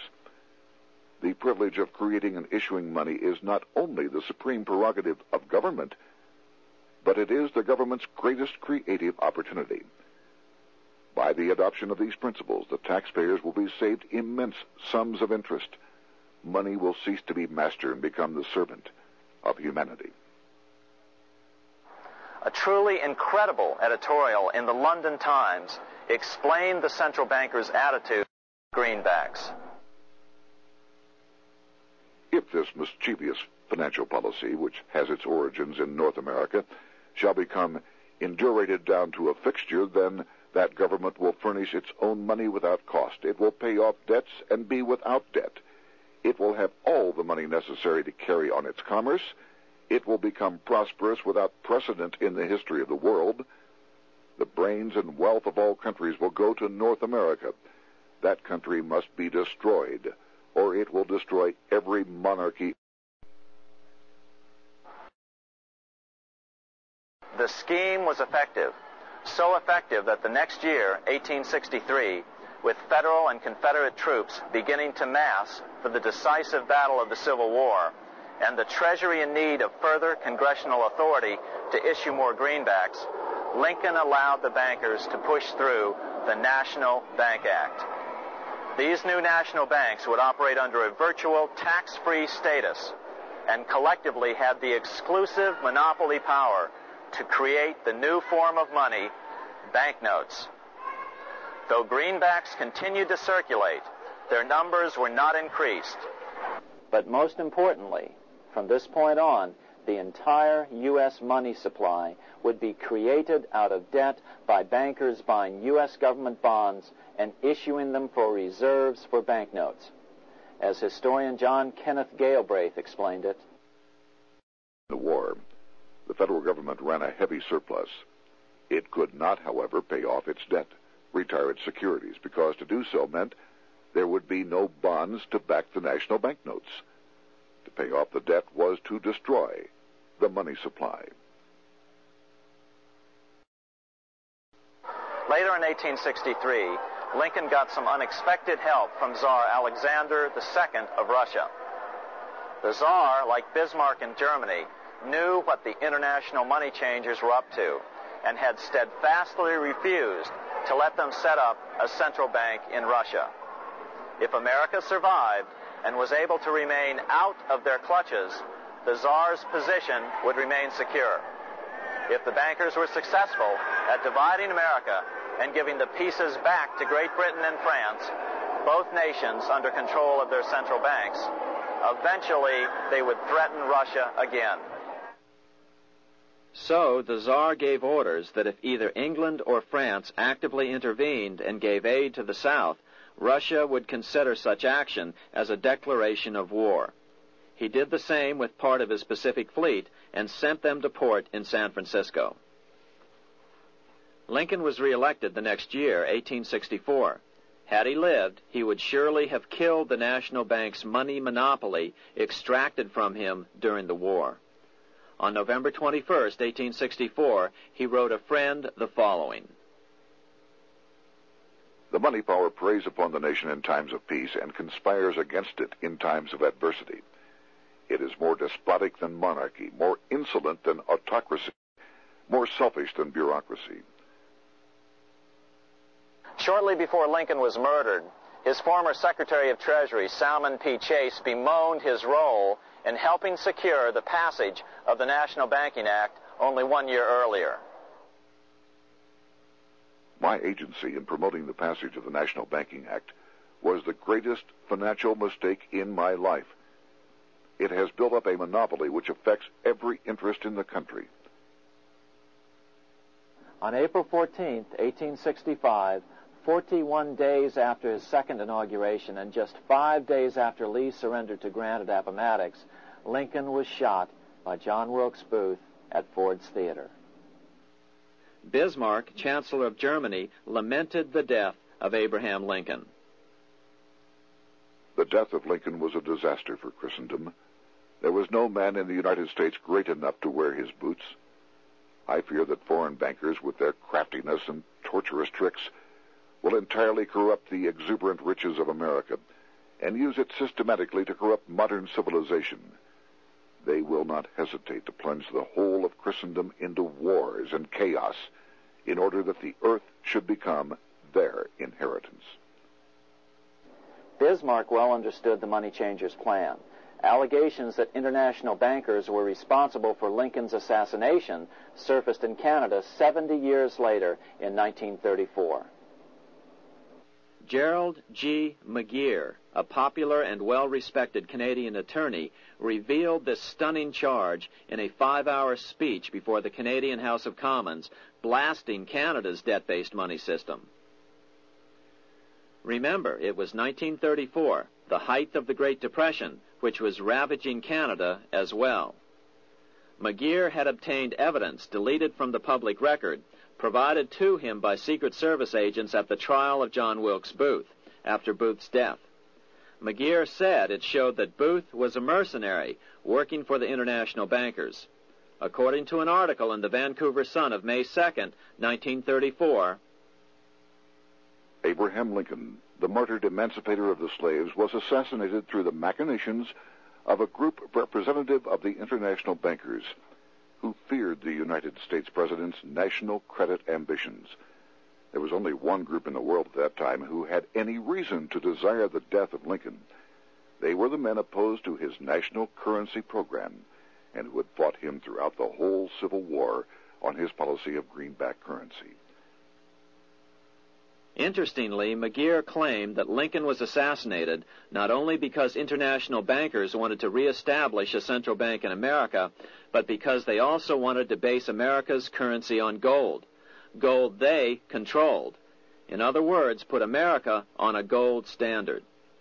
Lincoln had done just the opposite by issuing U.S. notes, greenbacks, which were based purely on the good faith and credit of the United States. The article quoted McGeer as saying, "They were the men interested in the establishment of the gold standard and the right of the bankers to manage the currency and credit of every nation in the world. With Lincoln out of the way, they were able to proceed with that plan and did proceed with it in the United States. Within 8 years after Lincoln's assassination, silver was demonetized and the gold standard money system set up in the United States. Not since Lincoln has the U.S. issued debt-free United States notes. These red-sealed bills, which were issued in 1963, were not a new issue from President Kennedy, but merely the old greenbacks reissued year after year. In another act of folly and ignorance, the 1994 Regal Act actually authorized the replacement of Lincoln's greenbacks with debt-based notes. In other words, greenbacks were in circulation in the United States until 1994. Why was silver bad for the bankers and gold good? Simple. Because silver was plentiful in the United States. It was very hard to control. Gold was, and always has been, scarce.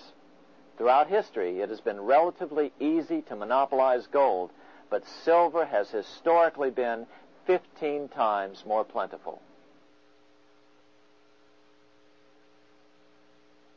With Lincoln out of the way, the money changers' next objective was to gain complete control over America's money.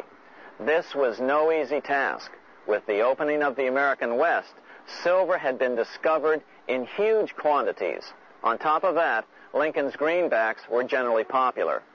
Despite the European central bankers' deliberate attacks on greenbacks, they continued to circulate in the United States, in fact, until a few years ago. According to historian W. Cleon Skousen, right after the Civil War, there was considerable talk about reviving Lincoln's brief experiment with the constitutional monetary system. Had not the European Money Trust intervened, it would have no doubt become an established institution. It is clear that the concept of America printing her own debt-free money sent shockwaves throughout the European central banking elite. They watched with horror as Americans clamored for more greenbacks. They may have killed Lincoln, but support for his monetary ideas grew. On April 12, 1866, nearly 1 year to the day of Lincoln's assassination, Congress went to work at the bidding of the European central banking interests. It passed the Contraction Act, authorizing the Secretary of the Treasury to begin to retire some of the greenbacks in circulation and thereby contract the money supply. Authors Theodore R. Thorin and Richard F. Warner explained the results of the money contraction in their classic book on the subject, The Truth in Money Book. The hard times which occurred after the Civil War could have been avoided if the greenback legislation had continued as President Lincoln had intended. Instead, there were a series of money panics, what we call recessions, which put pressure on Congress to enact legislation to place the banking system under centralized control. Eventually, the Federal Reserve Act was passed on December 23, 1913. In other words, the money changers wanted two things: the reinstitution of a central bank under their exclusive control, and two, an American currency backed by gold. Their strategy was twofold. First of all, cause a series of panics to try to convince the American people that only centralized control of the money supply could provide economic stability. And secondly, remove so much money from the system that most Americans would be so desperately poor that they either wouldn't care or would be too weak to oppose the bankers. In 1866, there was $1.8 billion in currency in circulation in the United States, about $50.46 per capita. In 1867 alone, $500 million, $500 million, was removed from the U.S. money supply.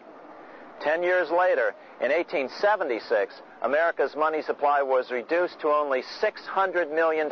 In other words, 2/3 of America's money had been called in by the bankers. Only $14.60 per capita remained in circulation.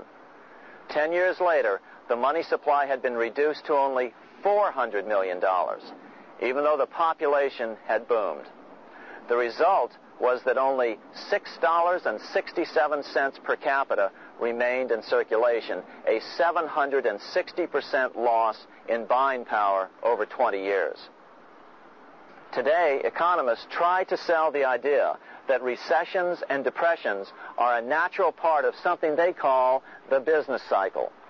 The truth is, our money supply is manipulated now just as it was before and after the Civil War. How did this happen? How did money become so scarce? Simple. Bank loans were called in and no new ones were given. In addition, silver coins were melted down. In 1872, a man named Ernest Sed was given 100,000 pounds, about $500,000, by the Bank of England and sent to America to bribe necessary congressmen to get silver demonetized. He was told that if that was not sufficient, to draw an additional 100,000 pounds or as much more as was necessary. The next year, Congress passed the Coinage Act of 1873, and the minting of silver dollars abruptly stopped. In fact, Representative Samuel Hooper, who introduced the bill in the House, acknowledged that Mr. Sed actually drafted the legislation. But it gets even worse than that. In 1874, Sed himself admitted who was behind the scheme. I went to America in the winter of 1872-73, authorized to secure, if I could, the passage of a bill demonetizing silver. It was in the interest of those I represented, the governors of the Bank of England, to have it done. By 1873, gold coins were the only form of coin money. But the contest over control of America's money was not yet over. Only 3 years later, in 1876, with 1/3 of America's workforce unemployed, the population was growing restless. People were clamoring for a return to the greenback money system of President Lincoln or a return to silver money, anything that would make money more plentiful. That year, Congress created the United States Silver Commission to study the problem. Their report clearly blamed the monetary contraction on the national bankers. The report is interesting because it compares the deliberate money contraction by the national bankers after the Civil War to the fall of the Roman Empire. The disaster of the Dark Ages was caused by decreasing money and falling prices. Without money, civilization could not have had a beginning, and with a diminishing supply, it must languish, and unless relieved, finally perish. At the Christian era, the metallic money of the Roman Empire amounted to $1,800,000,000. By the end of the 15th century, it had shrunk to less than $200 million. History records no other such disastrous transition as that from the Roman Empire to the Dark Ages.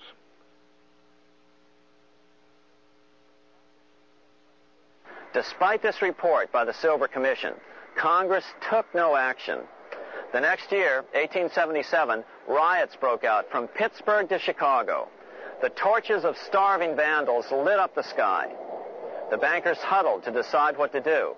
They decided to hang on. Now that they were back in control to a certain extent, they were not about to give it up. At the meeting of the American Bankers Association that year, they urged their membership to do everything in their power to put down the notion of a return to greenbacks. The ABA Secretary, James Buell, authored a letter to the members which blatantly called on the banks to subvert not only Congress, but the press. It is advisable to do all in your power to sustain such prominent daily and weekly newspapers, especially the agricultural and religious press, as will oppose the greenback issue of paper money, and that you will also withhold patronage from all applicants who are not willing to oppose the government issue of money. To repeal the act creating banknotes or to restore to circulation the government issue of money will be to provide the people with money and will therefore seriously affect our individual profits as bankers and lenders. See your congressman at once and engage him to support our interest that we may control legislation. As political pressure mounted in Congress for change, the press tried to turn the American people away from the truth. The New York Tribune put it this way on January 10th, 1878. The capital of the country is organized at last, and we will see whether Congress will dare to fly in its face. But it didn't work entirely. On February 28, 1878, Congress passed the Sherman Law, allowing the minting of a limited number of silver dollars, ending the 5-year hiatus. This did not end gold backing of the currency, however, nor did it completely free silver. Previous to 1873, anyone who brought silver to the U.S. Mint could have it struck into silver dollars free of charge. No longer. But at least some money began to flow back into the economy again. With no further threat to their control, the bankers loosened up on loans, and the post-Civil War depression was finally ended. 3 years later, the American people elected Republican James Garfield president. Garfield understood how the economy was being manipulated. As a congressman, he had been chairman of the Appropriations Committee and was a member of Banking and Currency. After his inauguration, he slammed the money changers publicly in 1881. Whoever controls the volume of money in any country is absolute master of all industry and commerce. And when you realize that the entire system is very easily controlled, one way or another, by a few powerful men at the top, you will not have to be told how periods of inflation and depression originate. Unfortunately, within a few weeks of making this statement, on July 2nd of 1881, was assassinated.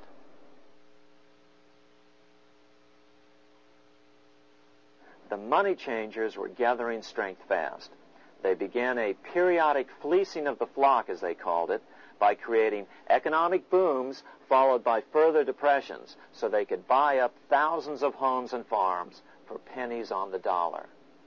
In 1891, the money changers prepared to take the American economy down again, and their methods and motives were laid out with shocking clarity in a memo sent out by the American Bankers Association, the ABA, an organization in which most bankers were members. Notice that this memo called for bankers to create a depression on a certain date 3 years in the future. According to the Congressional Record, here's how it read in part. On September 1st, 1894, we will not renew our loans under any consideration. On September 1st, we will demand our money. We will foreclose and become mortgagees in possession. We can take 2/3 of the farms west of the Mississippi and thousands of them east of the Mississippi as well at our price. Then the farmers will become tenants, as in England. These depressions could be controlled because America was on the gold money standard. Since gold is scarce, it's one of the easiest commodities to manipulate. People wanted silver money legalized again so they could escape the stranglehold the money changers had on gold money. People wanted silver money reinstated, reversing Mr. Said's Act of 1873, by then called the Crime of 73. By 1896, the issue of more silver money had become the central issue in the presidential campaign. William Jennings Bryan, a senator from Nebraska, ran for president as a Democrat on the free silver issue. At the Democratic National Convention in Chicago, he made an emotional speech which won him the nomination entitled Crown of Thorns and Cross of Gold. Though Bryan was only 36 years old at the time, this speech is widely regarded as the most famous oration ever made before a political convention. In the dramatic conclusion, Bryan said, "We will answer their demand for a gold standard by saying to them, you shall not press down upon the brow of labor this crown of thorns. You shall not crucify mankind upon a cross of gold." The bankers lavishly supported the Republican candidate, William McKinley, who favored the gold standard. The resulting contest was amongst the most fiercely contested presidential races in American history. Bryan made over 600 speeches in 27 states. The McKinley campaign got manufacturers and industrialists to inform their employees that if Bryan were elected, all factories and plants would close and there would be no work. The ruse succeeded. McKinley beat Bryan by a small margin. Bryan ran for president again in 1900 and in 1908, but fell short each time. During the 1912 Democratic Convention, Bryan was a powerful figure who helped Woodrow Wilson win the nomination. When Wilson became president, he appointed Bryan as Secretary of State, but Bryan soon became disenchanted with the Wilson administration. Bryan served only 2 years in the Wilson administration before resigning in 1915 over the highly suspicious sinking of the Lusitania, the event which was used to drive America into World War I. Although William Jennings Bryan never gained the presidency, his efforts delayed the money changers for 17 years from attaining their next goal, a new, privately owned central bank for America.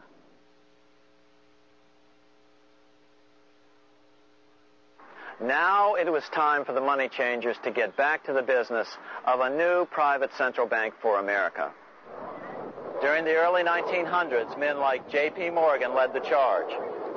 One final panic would be necessary to focus the nation's attention on the supposed need for a central bank. The rationale was that only a central bank can prevent bank failures. Morgan was clearly the most powerful banker in America and a suspected agent for the Rothschilds. Morgan had helped finance John D. Rockefeller's Standard Oil empire. He had also helped finance the monopolies of Edward Harriman in railroads, of Andrew Carnegie in steel, and of others in numerous industries. But on top of that, J.P. Morgan's father, Junius Morgan, had been America's financial agent to the British. After his father's death, J.P. Morgan took on a British partner, Edward Grenfell, a longtime director of the Bank of England. In fact, upon Morgan's death, his estate contained only a few $1 million. The bulk of the securities most people thought he owned were, in fact, owned by others. In 1902, President Theodore Roosevelt allegedly went after Morgan and his friends by using the Sherman Antitrust Act to try to break up their industrial monopolies. Actually, Roosevelt did very little to interfere in the growing monopolization of American industry by the bankers and their surrogates. For example, Roosevelt supposedly broke up the Standard Oil monopoly, but it wasn't really broken at all. It was merely divided into 7 corporations, all still controlled by the Rockefellers. The public was aware of this thanks to political cartoonists like Thomas Nast, who referred to the bankers as the Money Trust. By 1907, the year after Teddy Roosevelt's re-election, Morgan decided it was time to try for a central bank again. Using their combined financial muscle, Morgan and his friends were secretly able to crash the stock market. Thousands of small banks were vastly overextended. Some had reserves of less than 1%, thanks to the fractional reserve principle. Within days, bank runs were commonplace across the nation. Now Morgan stepped into the public arena and offered to prop up the faltering American economy by supporting failing banks with money he manufactured out of nothing. It was an outrageous proposal, far worse than even fractional reserve banking, but Congress let him do it. Morgan manufactured $200 million worth of this completely reserveless private money and bought things with it, paid for services with it, and sent some of it to his branch banks to lend out at interest. His plan worked. Soon, the public regained confidence in money in general and quit hoarding their currency. But as a result, banking power was further consolidated into the hands of a few large banks. By 1908, the panic was over, and Morgan was hailed as a hero by the president of Princeton University, a man by the name of Woodrow Wilson. All this trouble could be averted if we appointed a committee of 6 or 7 public-spirited men like J.P. Morgan to handle the affairs of our country. Economics textbooks would later explain that the creation of the Federal Reserve System was the direct result of the Panic of 1907. Quote, With its alarming epidemic of bank failures, the country was fed up once and for all with the anarchy of unstable private banking, close quote. But Minnesota Congressman Charles A. Lindbergh Sr., the father of the famous aviator Lucky Lindy, later explained that the panic of 1907 was really just a scam. Those not favorable to the money trust could be squeezed out of business, and the people frightened into demanding changes in the banking and currency laws which the money trust would frame. So, since the passage of the National Bank Act of 1863, the money changers had been able to create a series of booms and busts. The purpose was not only to fleece the American public of their property, but to later claim that the banking system was basically so unstable that it had to be consolidated into a central bank once again.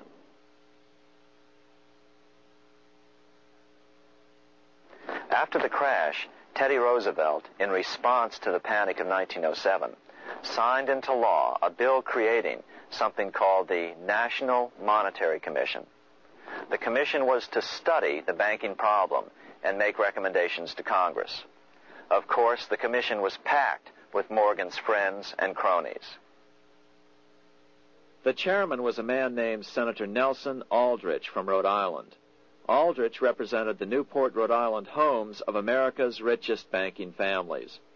His daughter married John D. Rockefeller, Jr., and together they had 5 sons: John, Nelson, who would become vice president in 1974, Lawrence, Winthrop, and David, the head of the Council on Foreign Relations and former chairman of Chase Manhattan Bank. As soon as the National Monetary Commission was set up, Senator Aldrich immediately embarked on a 2-year tour of Europe, where he consulted at length with the private central bankers in England, France, and Germany. The total cost of his trip alone to the taxpayers was $300,000, an astronomical sum in those days. Shortly after his return, on the evening of November 22, 1910, some of the wealthiest and most powerful men in America boarded Senator Aldrich's private rail car and in the strictest secrecy journeyed to this place, Jekyll Island, off the coast of Georgia. With the group came Paul Warburg. Warburg had been given a $500,000 per year salary to lobby for the passage of a privately owned central bank in America by the investment firm Kuhn, Loeb & Company. Warburg's partner in this firm was a man named Jacob Schiff, the grandson of the man who shared the Greenshield house with the Rothschild family in Frankfurt. Schiff, as we'll find out later, was in the process of spending $20 million to finance the overthrow of the Tsar in Russia.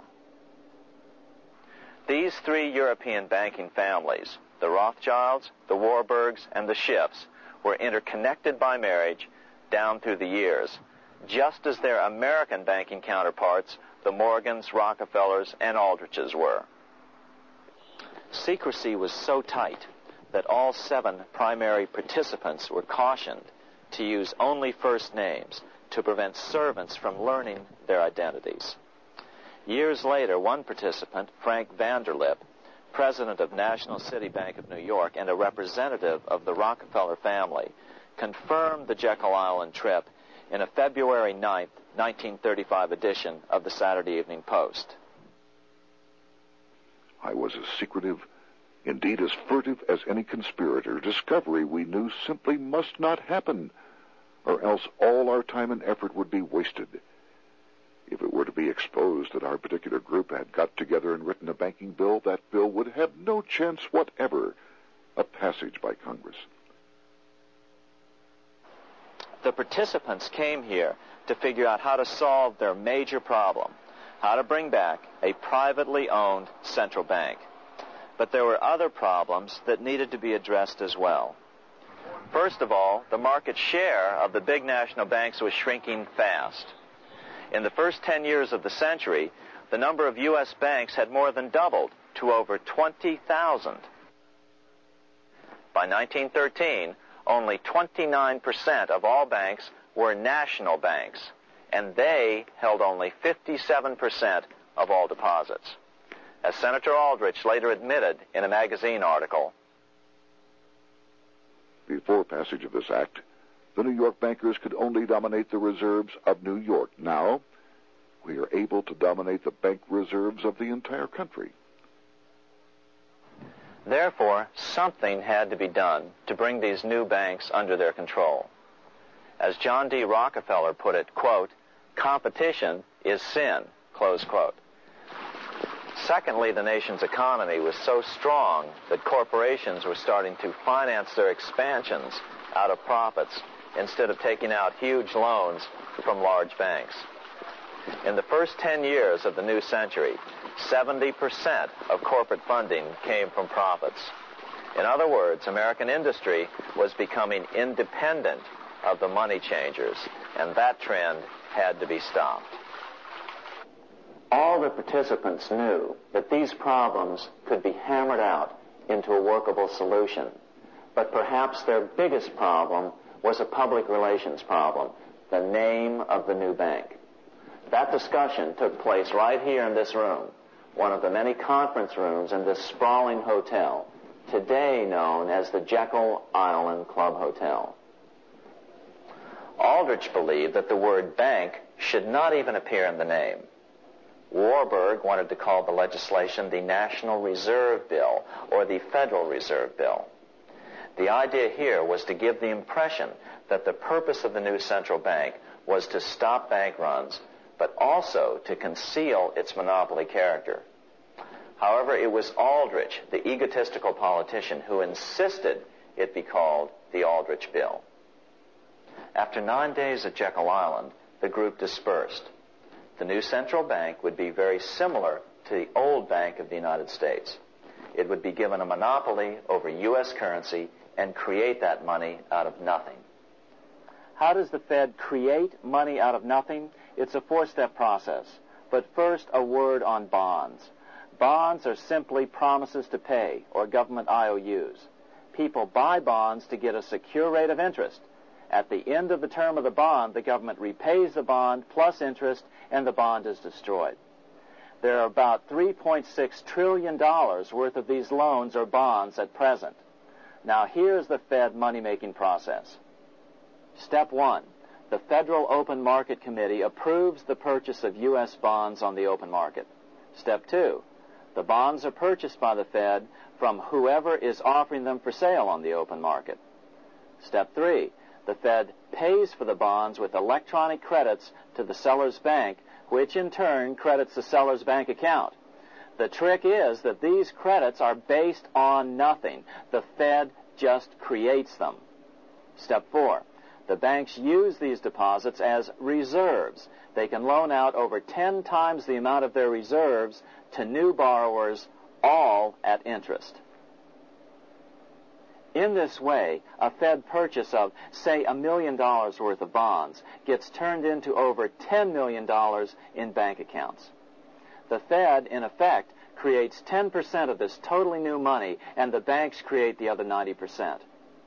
To reduce the amount of money in the economy, the process is just reversed. The Fed sells bonds to the public, and the money flows out of the purchaser's local bank. Loans must be reduced by 10 times the amount of the sale. So, a Fed sale of $1 million in bonds results in $10 million less money in the economy. So how does this benefit the bankers whose representatives huddled at Jekyll Island? First, it totally misdirected banking reform efforts from proper solutions. Second, it prevented a proper debt-free system of government finance, like Lincoln's greenbacks, from making a comeback. The bond-based system of government finance forced on Lincoln after he created greenbacks was now cast in stone. Third, it delegated to the bankers the right to create 90% of our money supply based on only fractional reserves, which they then loan out at interest.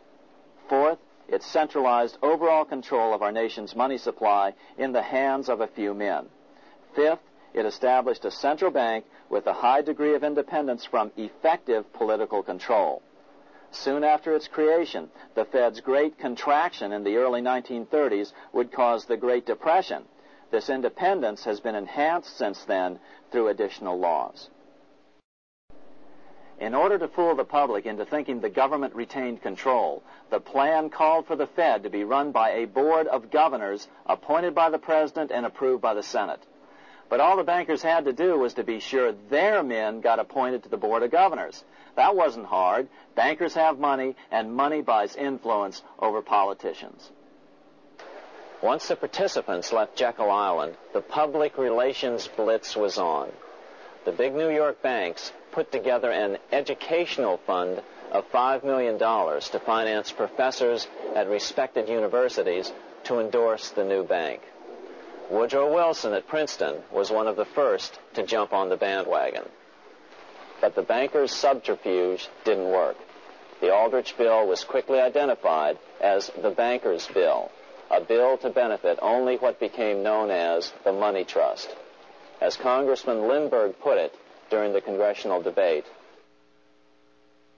the Aldrich Plan is the Wall Street Plan. It means another panic, if necessary, to intimidate the people.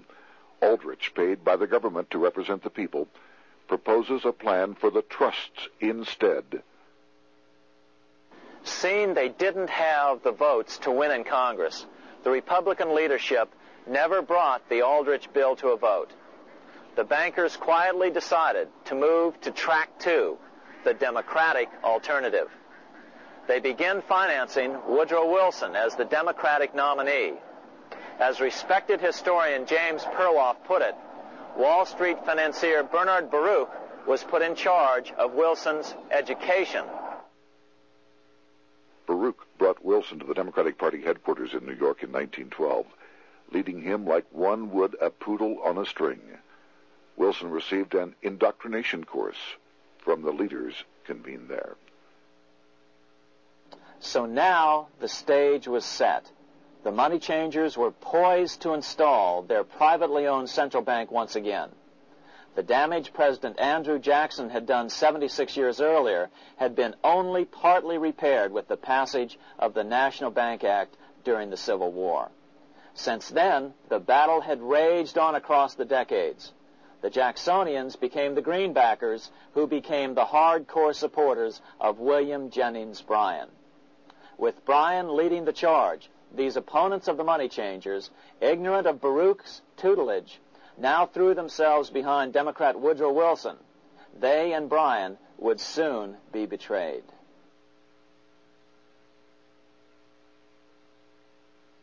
During the presidential campaign, the Democrats were careful to pretend to oppose the Aldrich Bill. As Representative Lewis McFadden, himself a Democrat, as well as chairman of the House Banking and Currency Committee, explained it 20 years after the fact. The Aldrich Bill was condemned in the platform.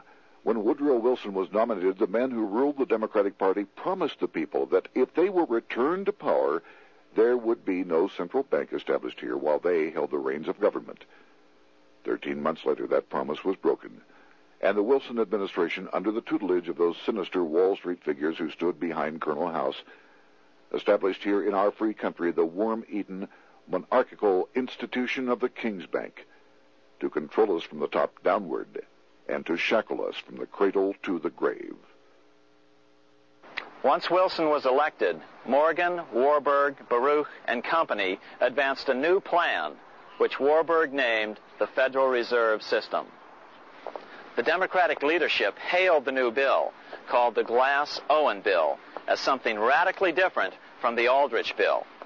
But in fact, the bill was virtually identical in every important detail. In fact, so vehement were the Democratic denials of similarity that Paul Warburg, the father of both bills, had to step in to reassure his paid friends in Congress that the two bills were virtually identical.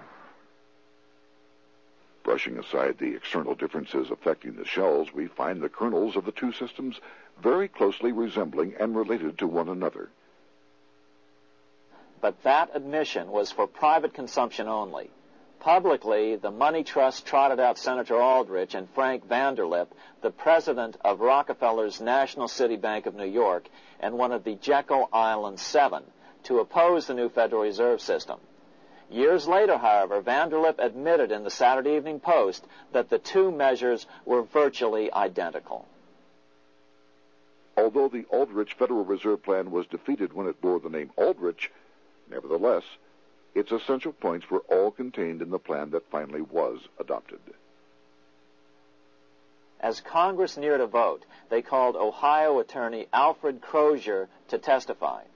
Crozier noted the similarities between the Aldrich bill and the Glass-Owen bill. The bill grants just what Wall Street and the big banks for 25 years have been striving for: private instead of public control of currency. It, the Glass-Owen bill, does this as completely as the Aldrich bill. Both measures rob the government and the people of all effective control over the public's money, and vest in the banks exclusively the dangerous power to make money among the people scarce or plenty. During the debate on the measure, senators complained that the big banks were using their financial muscle to influence the outcome. "There are bankers in this country who are enemies of the public welfare," said one senator. What an understatement.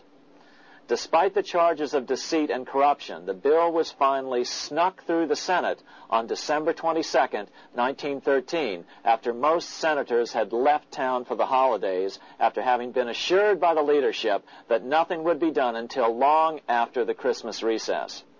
On the day the bill was passed, Congressman Lindbergh prophetically warned his countrymen that this act establishes the most gigantic trust on earth. When the President signs this bill, the invisible government by the monetary power will be legalized. The people may not know it immediately, but the day of reckoning is only a few years removed. The worst legislative crime of the ages is perpetrated by this banking bill. On top of all this, only weeks earlier, Congress had finally passed a bill legalizing income tax. Why was the income tax law important? Because bankers finally had in place a system which would run up a virtually unlimited federal debt. How would the interest on this debt be repaid? Never mind the principal. Remember, a privately owned central bank creates the principal out of nothing. The federal government was small then. Up to then, it had subsisted merely on tariffs and excise taxes. No, just as with the Bank of England, the interest payments had to be guaranteed by direct taxation of the people. The money changers knew that if they had to rely on contributions from the states, eventually the individual state legislatures would revolt and either refuse to pay the interest on their own money or at least bring political pressure to bear to keep the debt small. It is interesting to note that in 1895, the Supreme Court had found a similar income tax law to be unconstitutional. The Supreme Court even found a corporate income tax law unconstitutional in 1909. As a result, Senator Aldrich hustled a bill for a constitutional amendment allowing income tax through the Congress. The proposed 16th Amendment to the Constitution was then sent to the state legislatures for approval. But some critics claim that the 16th Amendment was never ratified by the necessary 3/4 of the states. In other words, the 16th Amendment may not be legal. But the money changers were in no mood to debate the fine points. By October of 1913, Senator Aldrich had hustled the income tax bill through Congress. Without the power to tax the people directly and bypass the states, the Federal Reserve Bill would be far less useful to those who wanted to drive America deeply into their debt. A year after the passage of the Federal Reserve Bill, Congressman Lindbergh explained how the Fed created what we have come to call the business cycle and how they use it to their advantage. To cause high prices, all the Federal Reserve Board will do will be to lower the rediscount rate, producing an expansion of credit and a rising stock market. Then, when businessmen are adjusted to these conditions, it can check prosperity in mid-career by arbitrarily raising the rate of interest. It can cause the pendulum of a rising and falling market to swing gently back and forth by slight changes in the discount rate, or cause violent fluctuations by a greater rate variation.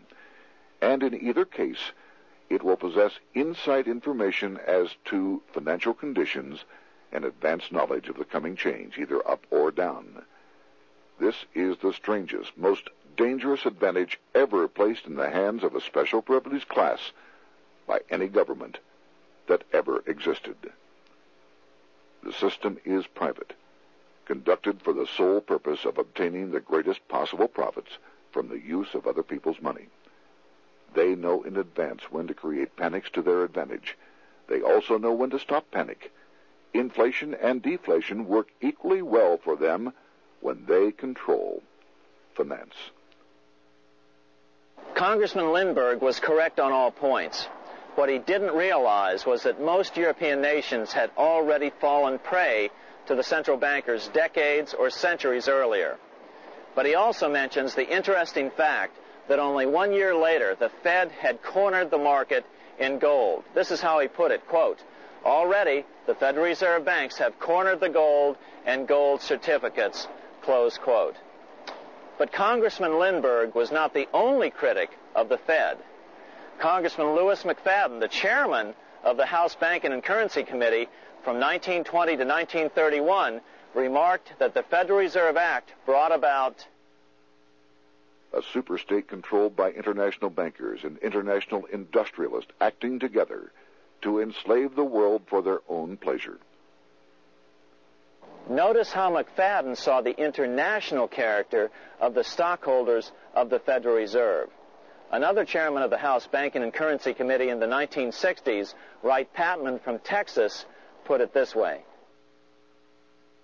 In the United States today, we have in effect two governments. We have the duly constituted government, then we have an independent, uncontrolled, and uncoordinated government in the Federal Reserve System, operating the money powers which are reserved to Congress by the Constitution. Even the inventor of the electric light, Thomas Edison, joined the fray in criticizing the system of the Federal Reserve. If our nation can issue a dollar bond, it can issue a dollar bill. The element that makes the bond good makes the bill good also. The difference between the bond and the bill is the bond lets money brokers collect twice the amount of the bond and an additional 20%, whereas the currency pays nobody but those who contribute directly in some useful way.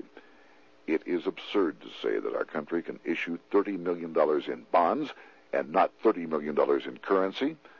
Both are promises to pay, but one promise fattens the usurers and the other helps the people. 3 years after the passage of the Federal Reserve Act, even President Wilson began to have second thoughts about what had been unleashed during his first term in office. We have come to be one of the worst ruled, one of the most completely controlled governments in the civilized world, no longer a government of free opinion, no longer a government by a vote of the majority, but a government by the opinion and duress of a small group of dominant men. Some of the biggest men in the United States in the field of commerce and manufacture are afraid of something. They know that there is a power somewhere so organized, so subtle, so watchful, so interlocked, so complete, so pervasive, that they had better not speak above their breath when they speak in condemnation of it. Before his death in 1924, President Wilson realized the full extent of the damage he had done to America when he confessed, "I have unwittingly ruined my government." So finally, the money changers, those who profit by manipulating the amount of money in circulation, had their privately owned central bank installed again in America. The major newspapers, which they also owned, hailed passage of the Federal Reserve Act of 1913, telling the public that now depressions could be scientifically prevented. The fact of the matter was that now depressions could be scientifically created.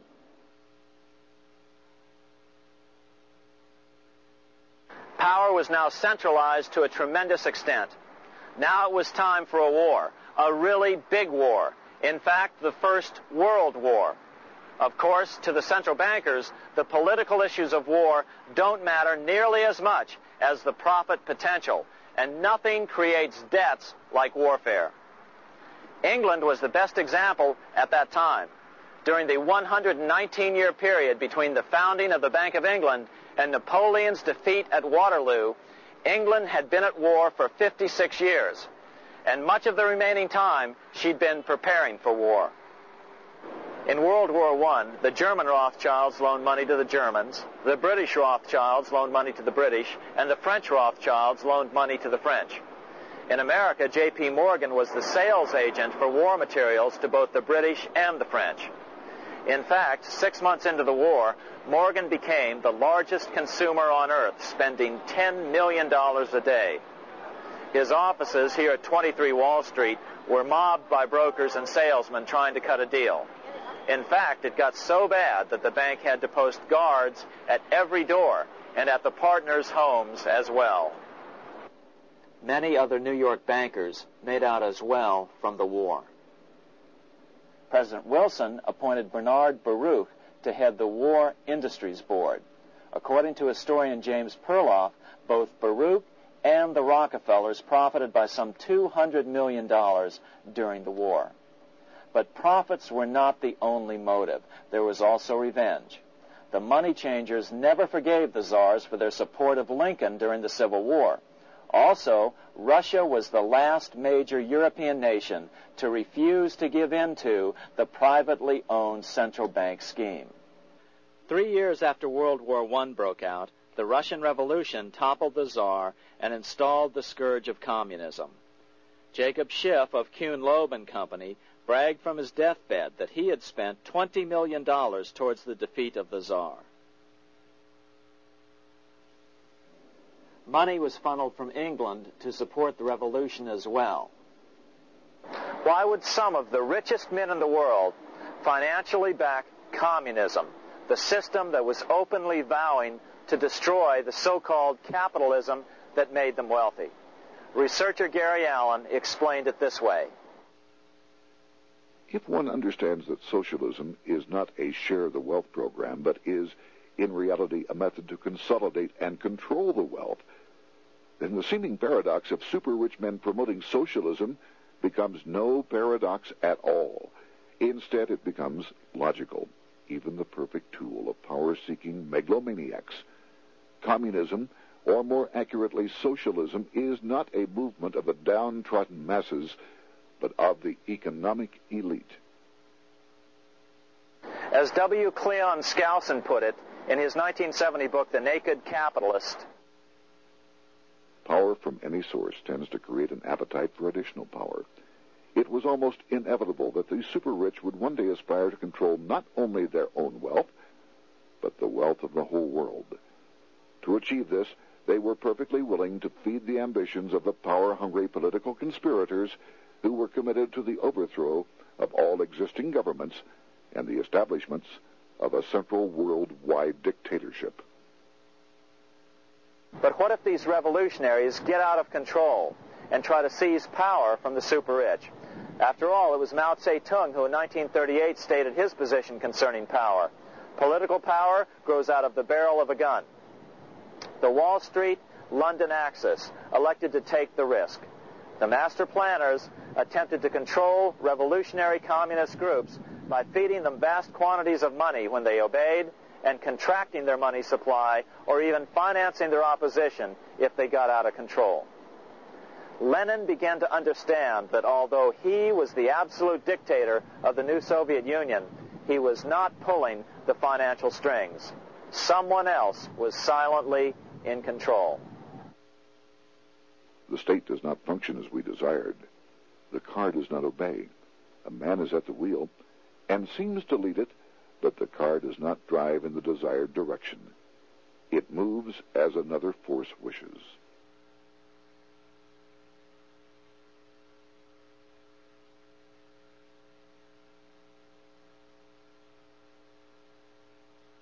Who is behind it? Representative Louis T. McFadden, the chairman of the House Banking and Currency Committee throughout the 1920s and into the Great Depression years of the 1930s, explained it this way. The course of Russian history has indeed been greatly affected by the operations of international bankers. The Soviet government has been given United States Treasury funds by the Federal Reserve Board, acting through the Chase Bank. England has drawn money from us through the Federal Reserve banks and has relent it at high rates of interest to the Soviet government. The Dniepr Dam was built with funds unlawfully taken from the United States Treasury by the corrupt and dishonest Federal Reserve Board and the Federal Reserve banks. In other words, the Fed and the Bank of England, at the behest of the international bankers who controlled them, were creating a monster, one which would fuel 7 decades of unprecedented communist revolution, warfare, and most importantly, debt. In case you think there's some chance that the money changers got communism going and then lost control, in 1992, the Washington Times reported that Russian President Boris Yeltsin was upset that most of the incoming foreign aid was being siphoned off, quote, straight back into the coffers of Western banks in debt service, close quote. No one in his right mind would claim that a war as large as World War I had a single cause. Wars are complex things with many causative factors. But on the other hand, it would also be equally foolish to ignore as a prime cause of World War I those who would profit the most from the war. The role of the money changers is no wild conspiracy theory.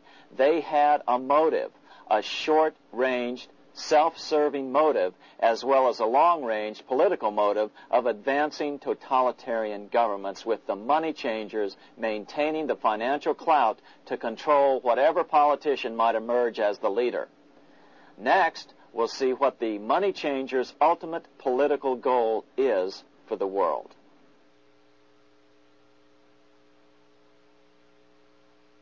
Shortly after World War I, the overall political agenda of the money changers began to be clear. Now that they controlled national economies individually, the next step was the ultimate form of consolidation, world government. The new world government proposal was given top priority at the Paris Peace Conference after World War I. It was called the League of Nations. But much to the surprise of Paul Warburg and Bernard Baruch, who attended the peace conference with President Wilson, the world was not yet ready to dissolve national boundaries. Nationalism still beats strong in the human breast.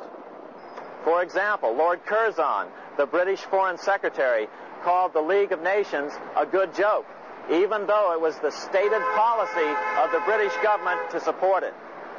To the humiliation of President Wilson, the U.S. Congress wouldn't ratify the League either. Despite the fact that it had been ratified by many other nations, without money flowing from the U.S. Treasury, the League died. After World War I, the American public had grown tired of the internationalist policies of Democrat Woodrow Wilson. In the presidential election of 1920, Republican Warren Harding won a landslide victory with over 60% of the vote. Harding was an ardent foe of both Bolshevism and the League of Nations.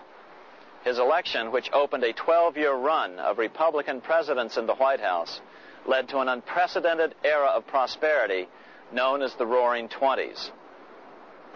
Despite the fact that the war had brought America a debt 10 times larger than its Civil War debt, still the American economy surged. Gold had poured into the country, and it continued to do so afterwards. In the early 1920s, the governor of this bank, the Federal Reserve Bank of New York, a man named Benjamin Strong, met frequently with the secretive and eccentric governor of the Bank of England, Montague Norman. Norman was determined to replace the gold England had lost to the U.S. during World War I and return the Bank of England to its former position of dominance in world finance. On top of that, rich with gold, the American economy might get out of control again, just like it had done after the Civil War. During the next 8 years, under the presidencies of Harding and Coolidge, the huge federal debt built up during World War I was cut by 38%, down to $16 billion, the greatest percentage drop in U.S. history.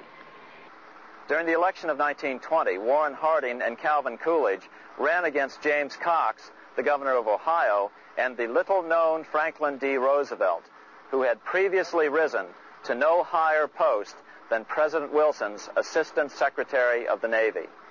After his inauguration, Harding moved quickly to formally kill the League of Nations. Then he quickly moved to reduce domestic taxes while raising tariffs to record heights. Now, this was a revenue policy of which most of the Founding Fathers would certainly have approved. His second year in office, Harding took ill on a train trip in the West and suddenly died.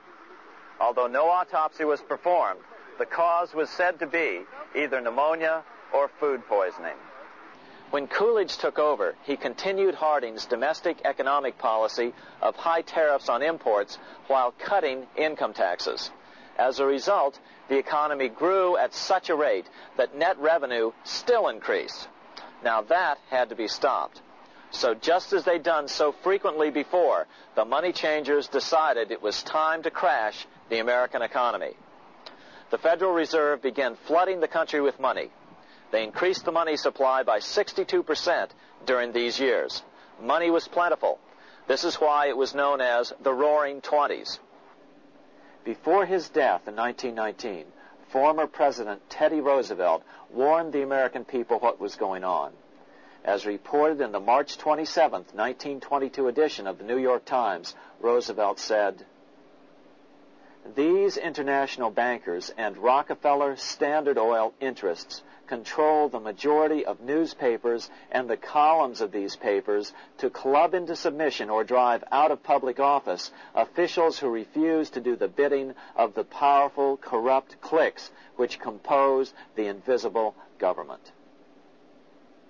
Just one day before, in the New York Times, the mayor of New York, John Hylan, quoted Roosevelt and blasted those he saw as taking control of America, its political machinery, and its press. The warning of Theodore Roosevelt has much timeliness today, for the real menace of our republic is this invisible government which, like a giant octopus, sprawls its slimy length over city, state, and nation. It seizes in its long and powerful tentacles our executive officers, our legislative bodies, our schools, our courts, our newspapers, and every agency created for the public protection. To depart from mere generalizations, let me say that at the head of this octopus are the Rockefeller Standard Oil interest and a small group of powerful banking houses generally referred to as the international bankers. The little coterie of powerful international bankers virtually run the United States government for their own selfish purposes. They practically control both parties, write political platforms, make cat's paws of party leaders, use the leading men of private organizations, and resort to every device to place a nomination for high public office only such candidates as will be amenable to the dictates of corrupt big business. These international bankers and Rockefeller Standard Oil interests control the majority of newspapers and magazines in this country. Why didn't people listen to such strong warnings and demand that Congress reverse its 1913 passage of the Federal Reserve Act? Because remember, it was the 1920s. A steady increase in bank loans contributed to a rising market. In other words, just as it is today, in times of prosperity, no one wants to worry about economic issues. But there was a dark side to all this prosperity. Businesses expanded and became strung out on credit. Speculation in the booming stock market became rampant.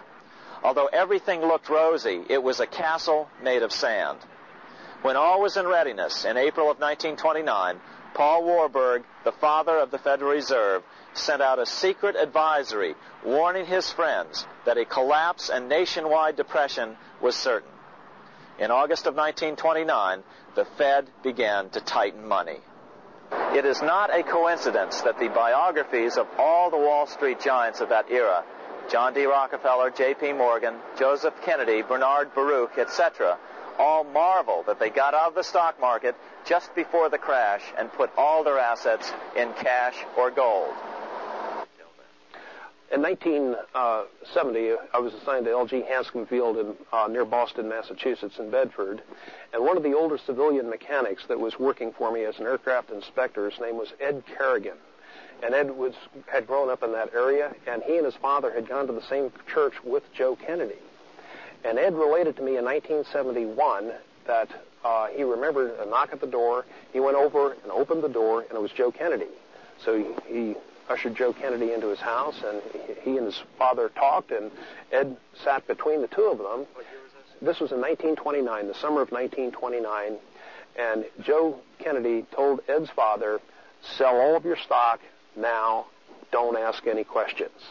That was the quote from Joe Kennedy. And Ed related that to me, and he said it was still crystal clear in his mind, and it really struck him. Why would Joe say this? So Joe left. His father asked no questions. He went out and sold all of the stock in the summer of 1929, and we all know what happened that October. On October 24th, 1929, the big New York bankers called in their 24-hour broker call loans. This meant that both stockbrokers and customers had to dump their stocks on the market to cover their loans, no matter what price they had to sell them for.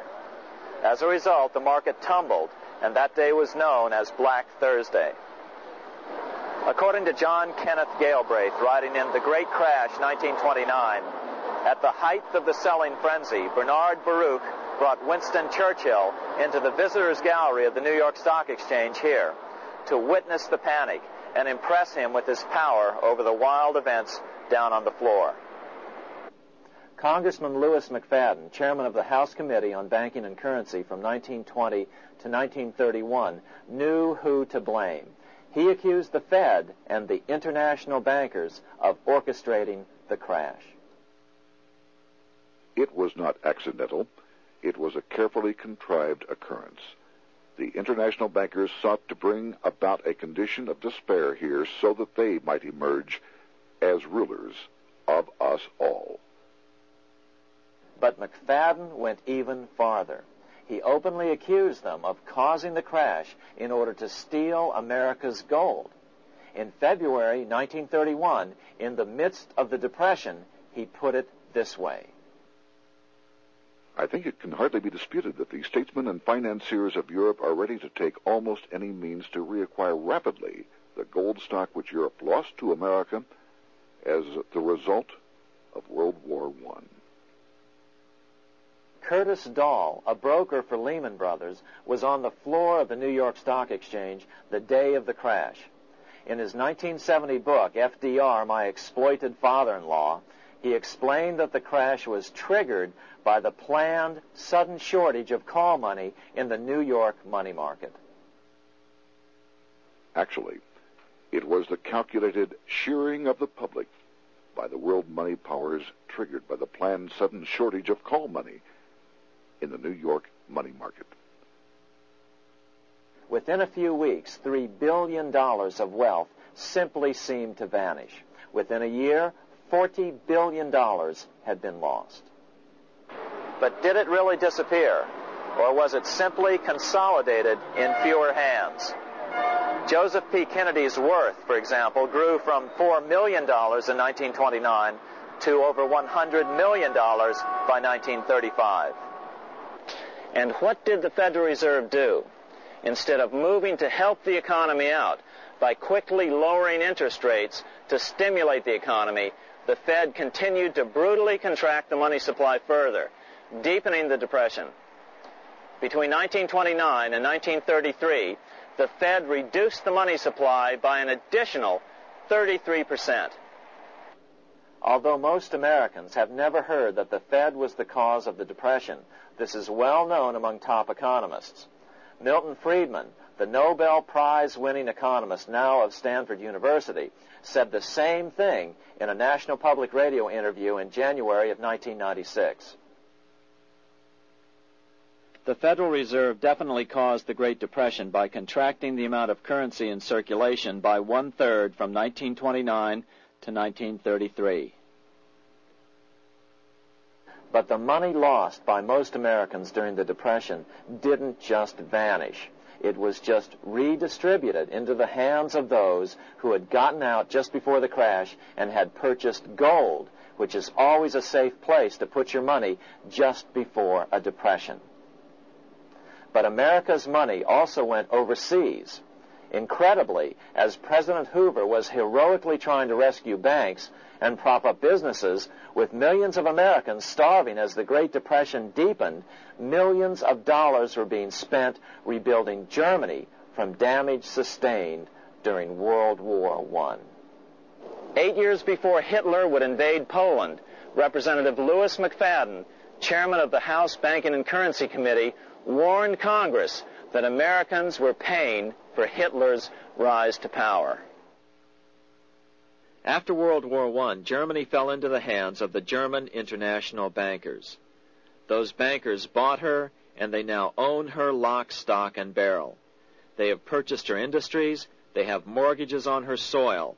They control her production. They control all her public utilities. The international German bankers have subsidized the present government of Germany, and they have also supplied every dollar of the money Adolf Hitler has used in his lavish campaign to build up a threat to the government of Brüning. When Brüning fails to obey the orders of the German international bankers, Hitler is brought forth to scare the Germans into submission. Through the Federal Reserve Board, over $30 billion of American money has been pumped into Germany. You have all heard of the spending that's taken place in Germany. Modernistic dwellings, her great planetariums, her gymnasiums, her swimming pools, her fine public highways, her perfect factories. All this was done on our money. All this was given to Germany through the Federal Reserve Board. The Federal Reserve Board has pumped so many billions of dollars into Germany that they dare not name the total. In his last year in office, Hoover desperately put forward a plan to bail out the failing banks. But he needed support from the Democratic Congress, and that was not to be had. That same year, Franklin D. Roosevelt was swept into office during the 1932 presidential election. Once Roosevelt was in office, however, sweeping emergency banking measures were immediately announced, which did nothing but increase the Fed's power over the money supply.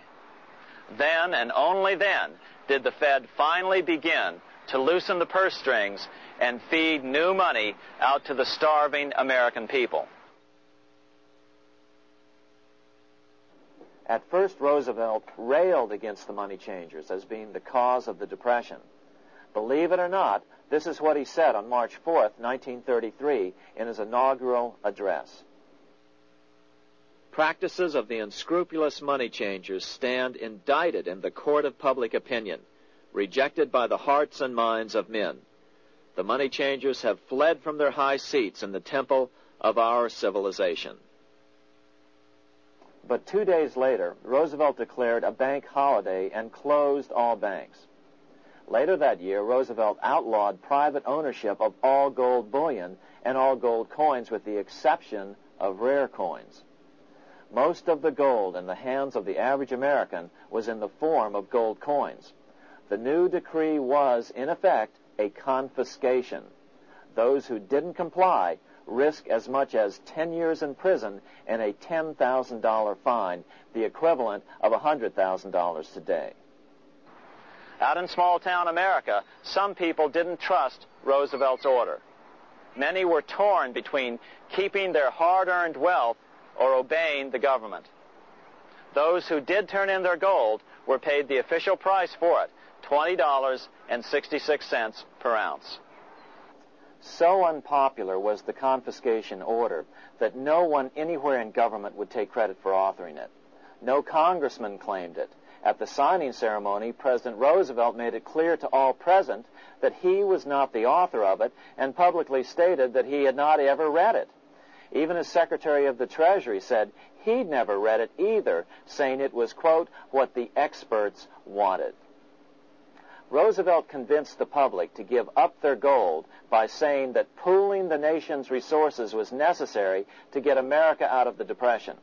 With great fanfare, he ordered a new bullion depository built to hold the mountain of gold the U.S. government was illegally confiscating. By 1936, the U.S. Bullion Depository at Fort Knox was completed, and in January 1937, the gold began to flow into it. The rip-off of the ages was about to proceed. In 1935, once the gold had all been turned in, the official price of gold was suddenly raised to $35 per ounce. But the catch was, only foreigners could sell their gold at the new higher price. The money changers who had heeded Warburg's note and gotten out of the stock market just before the crash and bought gold at $20.66 per ounce, then shipped it to London, could now bring it back and sell it back to the government, nearly doubling their money, while the average American starved. The Fort Knox Bullion Depository sits here in the middle of the Fort Knox Military Reservation, 30 miles southwest of Louisville, Kentucky. This was as close as we were permitted to get to the depository despite years of letters from members of Congress to allow our film crew inside. The 4-acre grounds immediately surrounding the building are guarded by an electrified steel fence, an open moat, and 4 machine-gun-armed guard pillboxes at the structure's corners. When the gold began arriving on January 13, 1937, there was unprecedented security. Thousands of official guests watched the arrival of a 9-car train from Philadelphia, guarded by armed soldiers, postal inspectors, Secret Servicemen, and guards from the U.S. Mint. It was all great theater. America's gold supply from across the land had been pooled, supposedly for the public benefit, and then safely tucked into Fort Knox. But all that security would soon be breached by the government itself. Now the stage was set for a really big war, one which would pile up debt far beyond that of World War I. For example, in 1944 alone, the U.S. national income was only $183 billion, yet $103 billion was spent on the war. This was 30 times the spending rate during World War I. In fact, the American taxpayer picked up 55% of the total Allied cost of the war. But equally important, virtually every nation involved in World War II greatly multiplied their debt. In the U.S., for example, federal debt went from $43 billion in 1940 up to $257 billion in 1950, an increase of 598%. Between 1940 and 1950, Japanese debt swelled 1,348%. French debt grew 583%, and Canadian debt soared 417%. After the war, the world was now divided into 2 economic camps: communist command economies on the one hand versus monopoly capitalists on the other, set to fight it out in one perpetual and highly profitable arms race.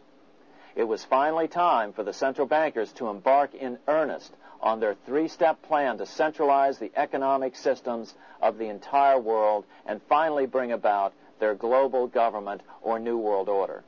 The phases of this plan were: Step 1, central bank domination of national economies worldwide. Step 2, centralize regional economies through organizations such as the European Monetary Union and regional trade unions such as NAFTA. Step 3, centralize the world economy through a world central bank, a world money, and ending national independence through abolition of all tariffs by treaties like GATT. Step 1 was completed long ago. Steps 2 and 3 are far advanced, nearing completion. What about gold? Among central banks, the largest holder of gold is now the IMF. It and central banks now control 2/3 of the world's gold supply, giving them the ability to manipulate the gold market. Remember the money changer's golden rule: he who has the gold makes the rules. But before we get into solutions to our problem, let's take a look at what happened to all that gold in Fort Knox. Because if we don't understand that the gold has been stolen, then when the crash comes, we'll allow ourselves to be stampeded into the wrong solution: a gold-backed currency. Most Americans still believe that the gold is still here at Fort Knox. At the end of World War II, Fort Knox contained over 700 million ounces of gold, an incredible 70% of all the gold in the world. How much remains? No one knows. Despite the fact that federal law requires an annual physical audit of Fort Knox gold, the Treasury has consistently refused to conduct one. The truth is that a reliable audit of whatever remains here has not been conducted since President Eisenhower ordered one in 1953. Where did America's gold in Fort Knox go? Over the years, it was sold off to European money changers at the $35 per ounce price. Remember, this was during a time when it was illegal for Americans to buy any of their own gold from Fort Knox. In fact, there was a very infamous case where the Firestone family set up a string of dummy corporations to purchase Fort Knox gold and keep it in Switzerland, never hitting U.S. shores. They were eventually caught, however, and successfully prosecuted. Finally, by 1971, all the pure gold had been secretly removed from Fort Knox, drained back to London. Once the gold was gone from Fort Knox, President Nixon closed the gold window by repealing Roosevelt's Gold Reserve Act of 1934, finally making it legal once again for Americans to buy gold. Naturally, gold prices immediately began to soar. 9 years later, gold sold for $880 per ounce, 25 times what the gold in Fort Knox was sold for. One would think that eventually someone in the government would get wind of what was happening and blow the whistle. The largest fortune in the history of the world stolen. Shades of the old James Bond film, Goldfinger. Well, as a matter of fact, Ian Fleming, the author of the James Bond series, was head of the British counterintelligence service, MI5. Some believe in the intelligence community that he wrote much of his fiction as a warning, as many authors of fiction do.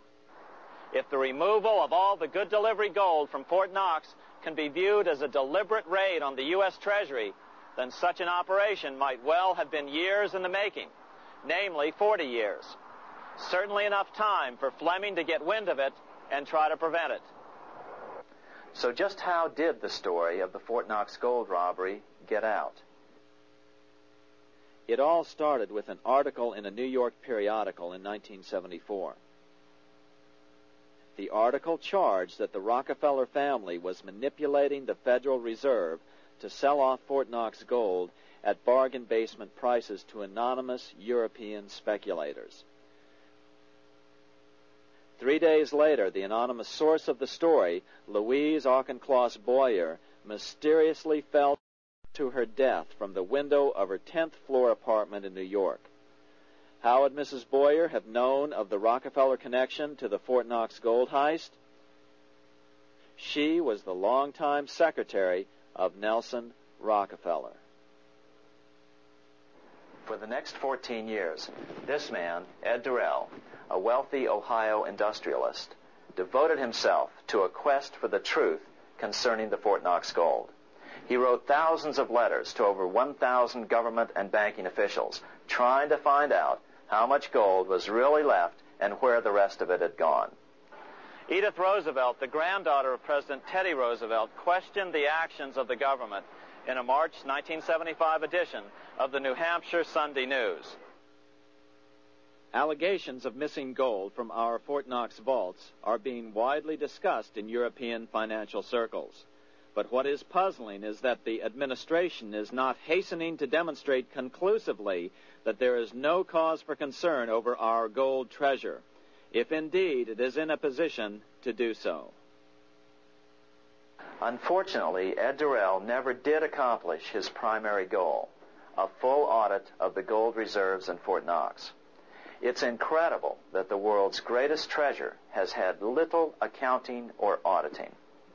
This gold belonged to the American people, not the Federal Reserve and their foreign owners. One thing is certain, the government could blow all of this speculation away in a few days with a well-publicized audit under the searing lights of media cameras.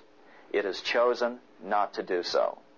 One must conclude that they are afraid of the truth such an audit would reveal. What is the government so afraid of? Here's the answer.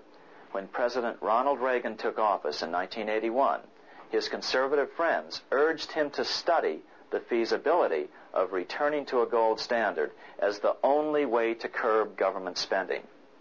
It sounded like a reasonable alternative, so President Reagan appointed a group of men called the Gold Commission to study the situation and report back to Congress.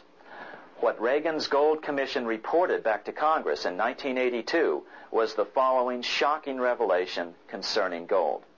The U.S. Treasury owned no gold at all. All the gold that was left in Fort Knox was now owned by the Federal Reserve, a group of private bankers, as collateral against the national debt. The truth of the matter is that never before has so much money been stolen from the hands of the general public and put into the hands of a small group of private investors, the money changers.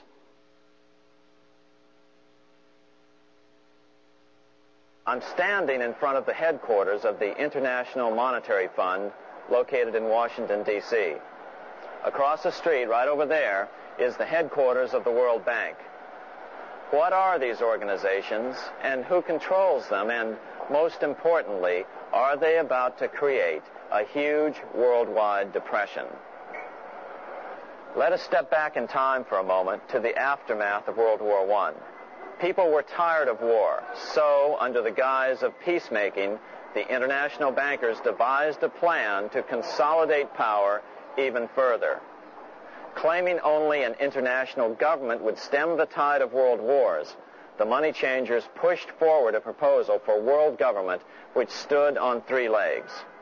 A world central bank to be called the Bank of International Settlements, a world judiciary to be called the World Court located in The Hague, the Netherlands, and a world executive and legislature to be called the League of Nations. As President Clinton's mentor, Georgetown historian Carroll Quigley wrote in his 1966 book, Tragedy and Hope, the powers of financial capitalism had a far-reaching plan, nothing less than to create a world system of financial control in private hands, able to dominate the political system of each country and the economy of the world as a whole. This system was to be controlled in a feudalistic fashion by the central banks of the world, acting in concert by secret agreements arrived at in frequent meetings and conferences. The apex of the system was to be the Bank for International Settlements in Basel, Switzerland, a private bank owned and controlled by the world central banks, which were themselves private corporations. Each central bank sought to dominate its government by its ability to control treasury loans, to manipulate foreign exchanges, to influence the level of economic activity in the country, and to influence cooperative politicians by subsequent economic rewards in the business world. Despite intense pressure from the international bankers and the press, a handful of U.S. senators, led by Senator Henry Cabot Lodge, kept the U.S. out of these schemes. Without U.S. participation, the League was doomed. Incredibly, even though the U.S. rejected the World Central Bank, the BIS, the New York Federal Reserve ignored its government and arrogantly sent representatives to Switzerland to participate in the central bankers' meeting right up until 1994, when the U.S. was finally officially dragged into it. Their world government schemes thwarted, the bankers resorted to the old formula, another war to wear down the resistance to world government while reaping handsome profits. To this end, Wall Street helped resurrect Germany through the Thyssen banks, which were affiliated with the Harriman interest in New York, just as the Chase Bank had assisted in the financing of the Bolshevik Revolution in Russia during World War I. Chase Bank was controlled by the Rockefeller family. Subsequently, it was merged with Warburg's Manhattan Bank to form the Chase Manhattan Bank. Now this has merged with Chemical Bank of New York, making it the largest Wall Street bank. Their strategy worked.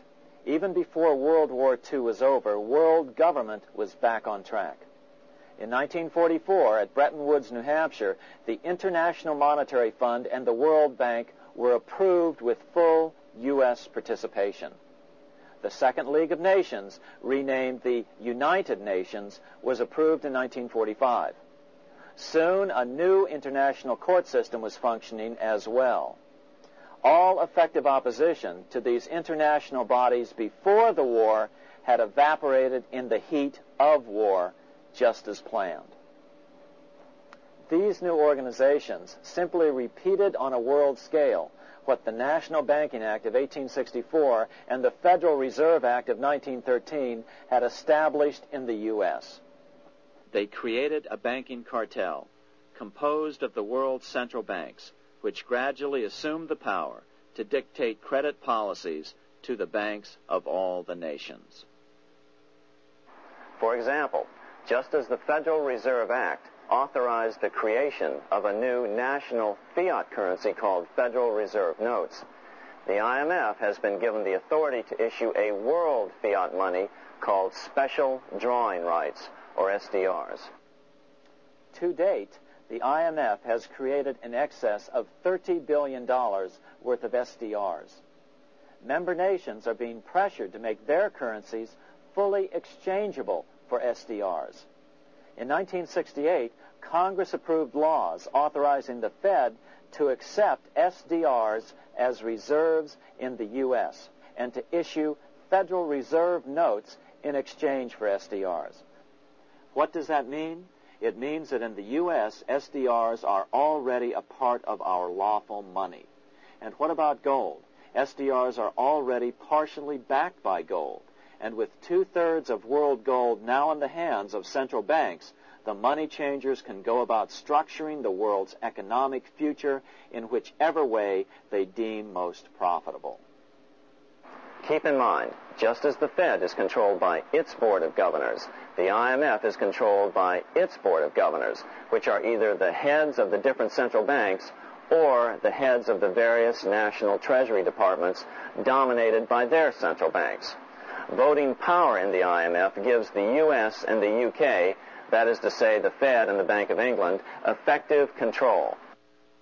Just as the Fed controls the amount of money in the U.S., the BIS, IMF, and World Bank control the money supply for the world. So we see the repetition of the old goldsmith's fraud replicated on the national scale with central banks like the Fed and on the international scale by the three arms of the world central bank. Is this organization of the BIS, the IMF, and the World Bank, which we refer to collectively as the World Central Bank, presently expanding and contracting world credit? Yes. Regulations put into effect in 1988 by the BIS required the world's bankers to raise their capital and reserves to 8% of liabilities by 1992. Increased capital requirements put an upper limit to the fractional reserve lending, similar to the way cash reserve requirements do. What has this seemingly insignificant regulation made in a Swiss city 8 years ago meant to the world? It means our banks cannot loan more and more money to buy more and more time before the next depression, as a maximum loan ratio is now set. It means those nations with the lowest bank reserves in their systems have already felt the terrible effects of this credit contraction as their banks scrambled to raise money to increase their reserves to 8%. To raise the money, they had to sell stocks, which depressed their stock markets and began the depression first in their countries. Japan, which in 1988 had among the lowest capital and reserve requirements and thus was the most affected by the regulation, has experienced a financial crash which began almost immediately in 1989, which has wiped out a staggering 50% of the value of its stock market since 1990 and 60% of the value of its commercial real estate. The Bank of Japan has lowered its interest rates to 0.5%, practically giving away money to resurrect the economy, but still the depression worsens. Due to the $20 billion U.S. bailout of Mexico, the financial collapse in that nation is already known here. Yet despite the bailout, the economy continues to be a disaster. One huge debt after another is rolled over as new loans are being made simply to enable Mexico to pay the interest on the old loans. In the south of Mexico, the poor have been in open revolt as every spare peso is being siphoned out of the country to make interest payments. It is important to note that a radical transfer of power is taking place as nations become subservient to a supranational world central bank controlled by a handful of the world's richest bankers.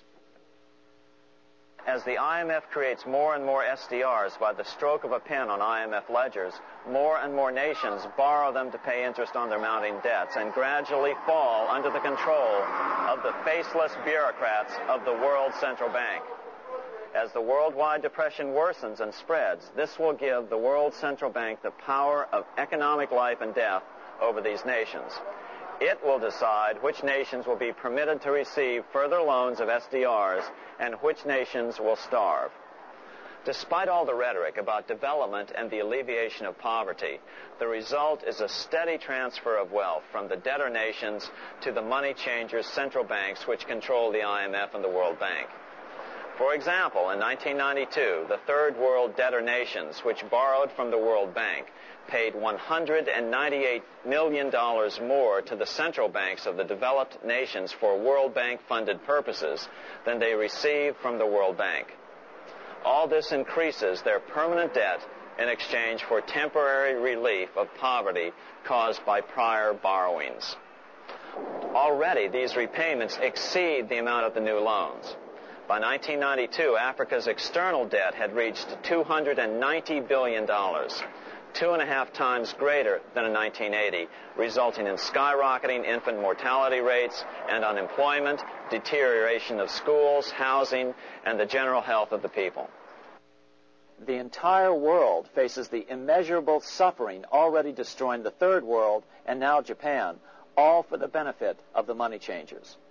As one prominent Brazilian politician put it, "The Third World War has already started. It is a silent war, not for that reason any less sinister. The war is tearing down Brazil, Latin America, and practically all the Third World. Instead of soldiers dying, there are children. It is a war over the Third World debt, one which has as its main weapon interest, a weapon more deadly than the atom bomb, more shattering than a laser beam."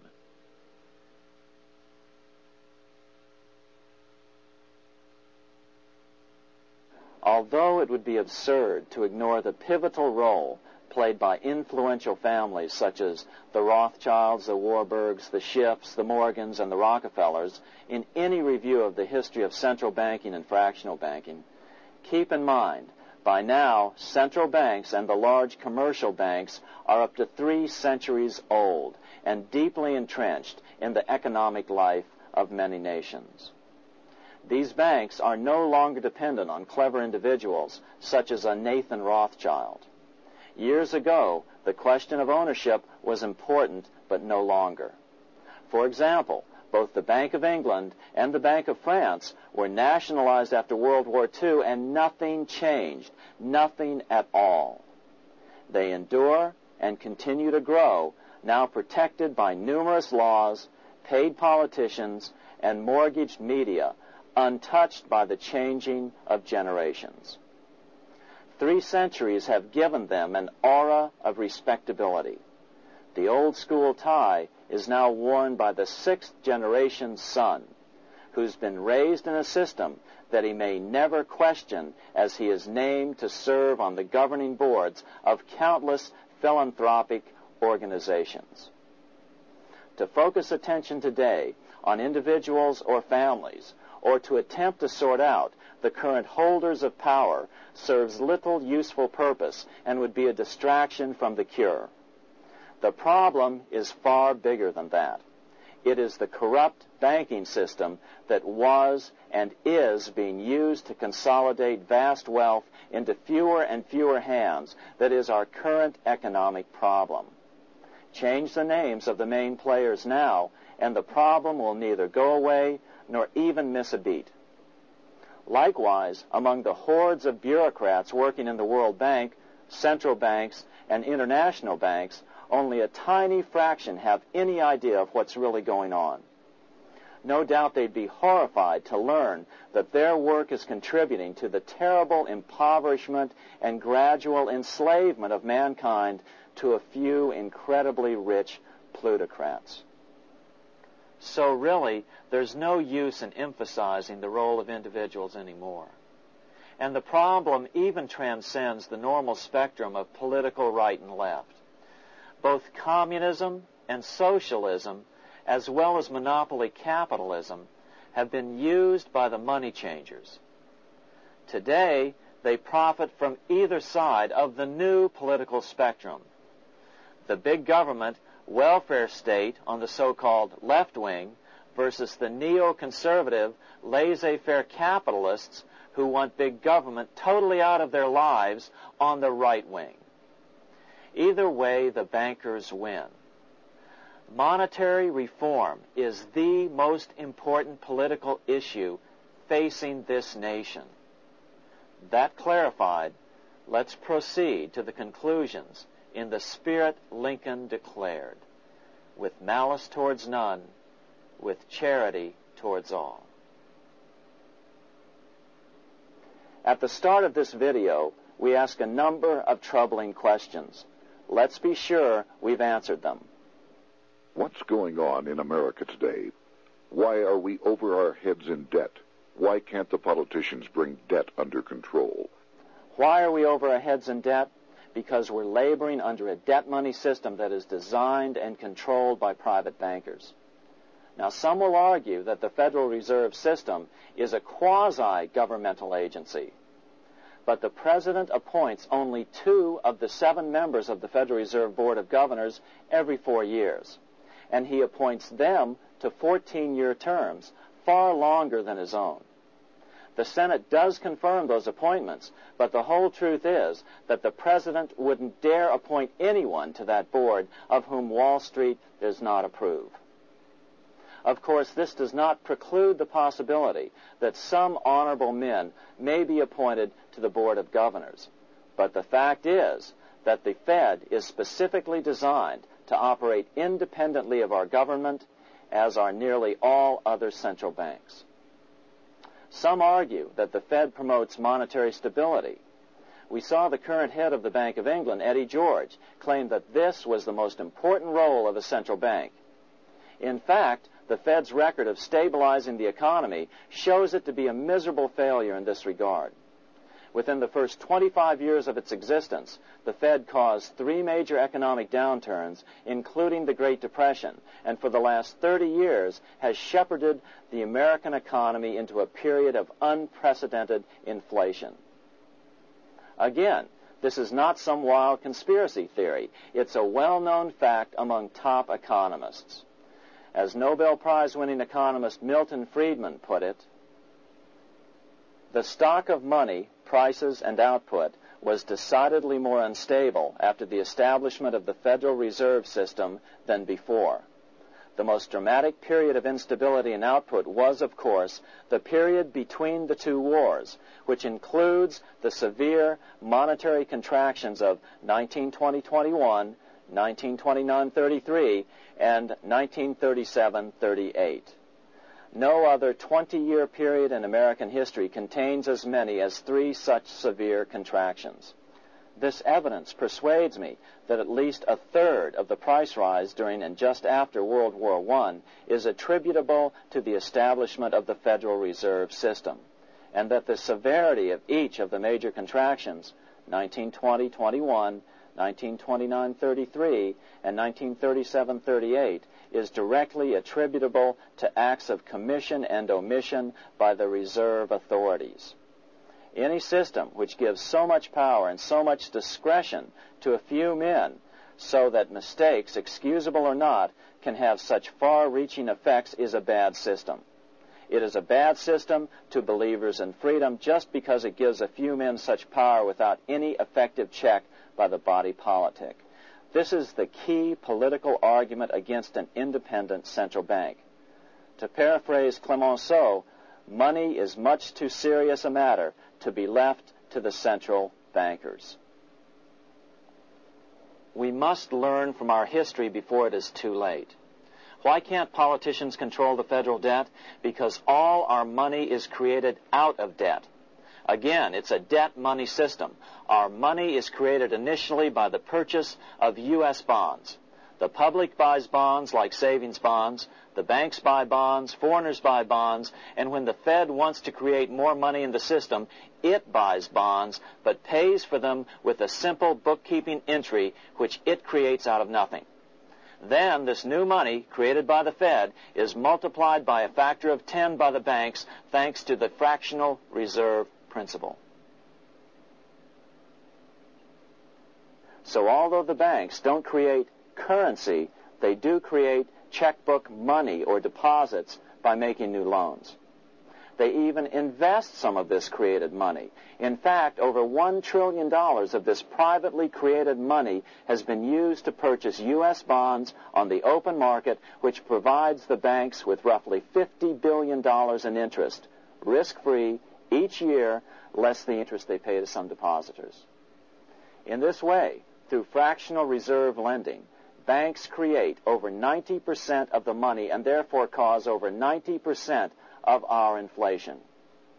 What can we do about all this? Fortunately, there's a way to fix the problem fairly easily, speedily, and without any serious financial problems. We can get our country totally out of debt in 1 to 2 years by simply paying off these U.S. bonds with debt-free U.S. notes, just like Lincoln issued. Of course, that by itself would create tremendous inflation, since our currency is presently multiplied by the fractional reserve banking system. But here's the ingenious solution, advanced in part by Milton Friedman, to keep the money supply stable and avoid inflation and deflation while the debt is retired. As the Treasury buys up its bonds on the open market with U.S. notes, the reserve requirements of your hometown local bank will be proportionally raised, so the amount of money in circulation remains constant. As those holding bonds are paid off in U.S. notes, they will deposit this money, thus making available the currency then needed by the banks to increase their reserves. Once all the U.S. bonds are replaced with U.S. notes, banks will be at 100% reserve banking instead of the fractional reserve system currently in use. From this point on, the former Fed buildings will only be needed as a central clearinghouse for checks and as vaults for U.S. notes. The Federal Reserve Act will no longer be necessary and could be repealed. Monetary power can be transferred back to the Treasury Department. There would be no further creation or contraction of money by banks. By doing it this way, our national debt can be paid off in a single year or so, and the Fed and fractional reserve banking abolished without national bankruptcy, financial collapse, inflation or deflation, or any significant change in the way the average American goes about his business. To the average person, the primary difference would be that for the first time since the Federal Reserve Act was passed in 1913, taxes would begin to go down. Now there's a real national blessing for you, rather than for Hamilton's banker friends. Now let's take a look at these proposals in more detail. Here are the main provisions of a Monetary Reform Act which needs to be passed by Congress. We've drafted a proposed Monetary Reform Act which follows at the end of this tape. Of course, variations with the same results would be equally welcome. 1. Pay off the debt with debt-free U.S. notes. As Thomas Edison put it, if the U.S. can issue a dollar bond, it can issue a dollar bill. They both rest purely on the faith and credit of the United States government. This amounts to a simple substitution of one type of government obligation for another. One bears interest, the other doesn't. Federal Reserve notes could be used for this as well, but could not be printed after the Fed's abolished as we propose, so we suggest using U.S. notes instead. 2. Abolish fractional reserve banking. As the debt is paid off, the reserve requirements of all banks and financial institutions would be raised proportionally at the same time to absorb the new U.S. notes, which would be deposited and become the bank's increased reserves. Towards the end of the first year of the transition period, the remaining liabilities of financial institutions would be assumed or acquired by the U.S. government in a one-time operation. In other words, they too would eventually be paid off with debt-free U.S. notes in order to keep the total money supply stable. At the end of the first year or so, all of the national debt would be paid, and we could start enjoying the benefits of full reserve banking. The Fed would be obsolete, an anachronism. 3. Repeal the Federal Reserve Act of 1913 and the National Banking Act of 1864. These acts delegate the money power to a private banking monopoly. They must be repealed, and the money power handed back to the Department of Treasury, where they were initially under President Abraham Lincoln. No banker or person in any way affiliated with financial institutions should be allowed to regulate banking. After the first two reforms, these acts would serve no useful purpose anyway, since they relate to a fractional reserve banking system. 4. Withdraw the U.S. from the IMF, the BIS, and the World Bank. These institutions, like the Federal Reserve, are designed to further centralize the power of the international bankers over the world's economy, and the U.S. must withdraw from them. Their harmless functions, such as currency exchange, can be accomplished either nationally or in new organizations limited to those functions. Such a monetary reform act would guarantee that the amount of money in circulation would stay very stable, causing neither inflation nor deflation. Remember, for the last 3 decades, the Fed has doubled the American money supply every 10 years.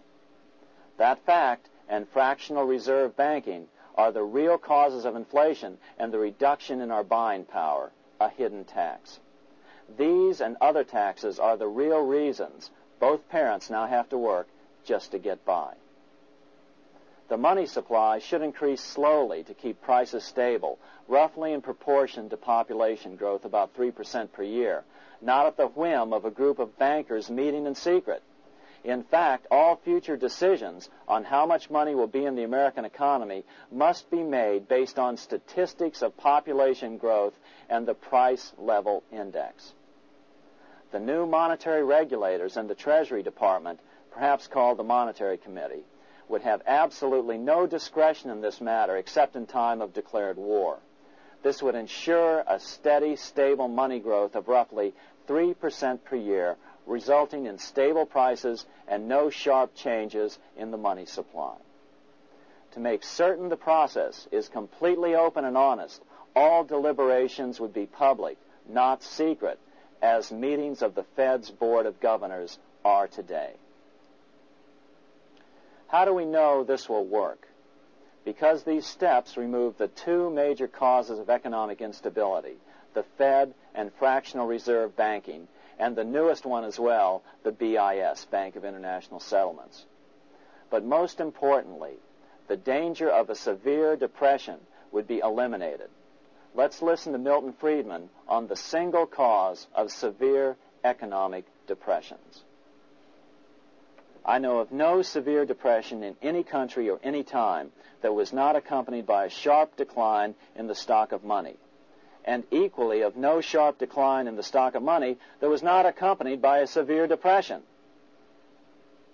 Issuing our own currency is not a radical solution. It's been advocated by Presidents Jefferson, Madison, Jackson, Van Buren, and Lincoln. But it's been used at different times throughout Europe as well. Perhaps the best example is one of the small islands off the coast of France in the English Channel. Called Guernsey, it's been using debt-free money issues to pay for large building projects for nearly 200 years. Here we are on Guernsey, and this is the Guernsey flower and vegetable market. Guernsey is one of the most successful examples of just how well a debt-free money system can work. In 1815, a committee was appointed to investigate how best to finance this new market. The impoverished island could not afford more new taxes, so the state's fathers decided to try a revolutionary idea: issue their own paper money. They were just colorful paper notes, backed by nothing, but the people of this tiny island agreed to accept them and trade with them. To be sure they circulated widely, they were declared to be good for the payment of taxes. Of course, this idea was nothing new. It was exactly what America had done before the American Revolution, and there are many other examples throughout the world. But it was new to Guernsey, and it worked miracles. This market is still in use.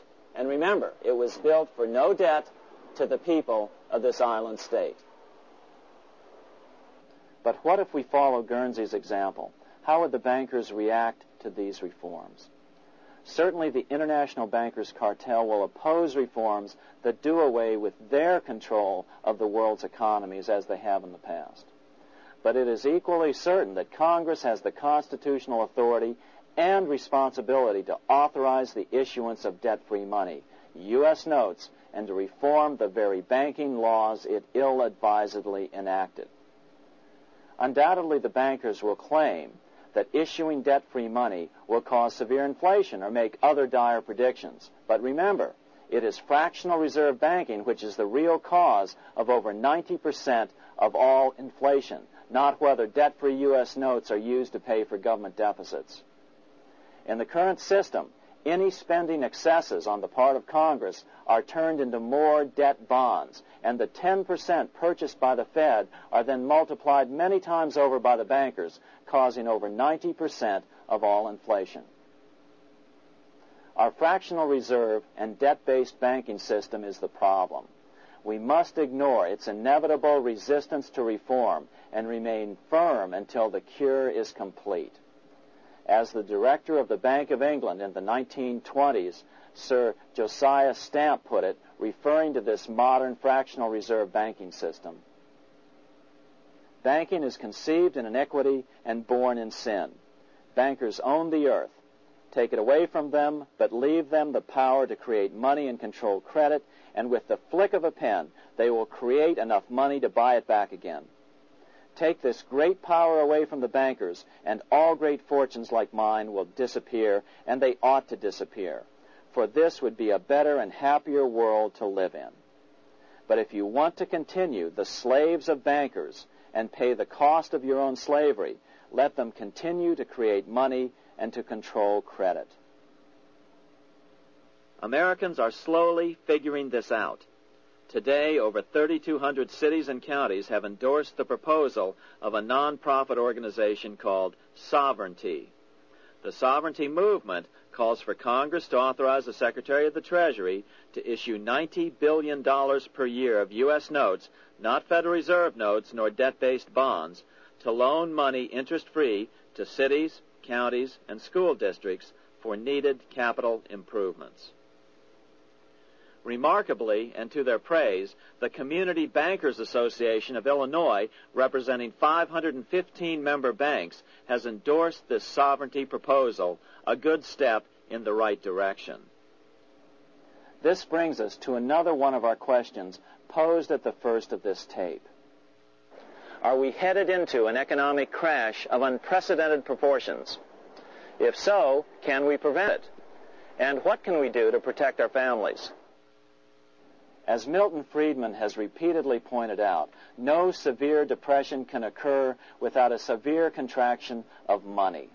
In our system, only the Fed, the Bank of International Settlements, with U.S. bankers' cooperation, or a combination of the largest Wall Street banks could cause a depression. In other words, our economy is so huge and resilient, a depression just can't happen by accident. Unless we reform our banking system, they will always have that power. They can pull the plug on our economy anytime they choose. The only solution is to abolish the Fed and the fractional reserve banking system and withdraw from the BIS. Only that will break the power of the international bankers over our economy.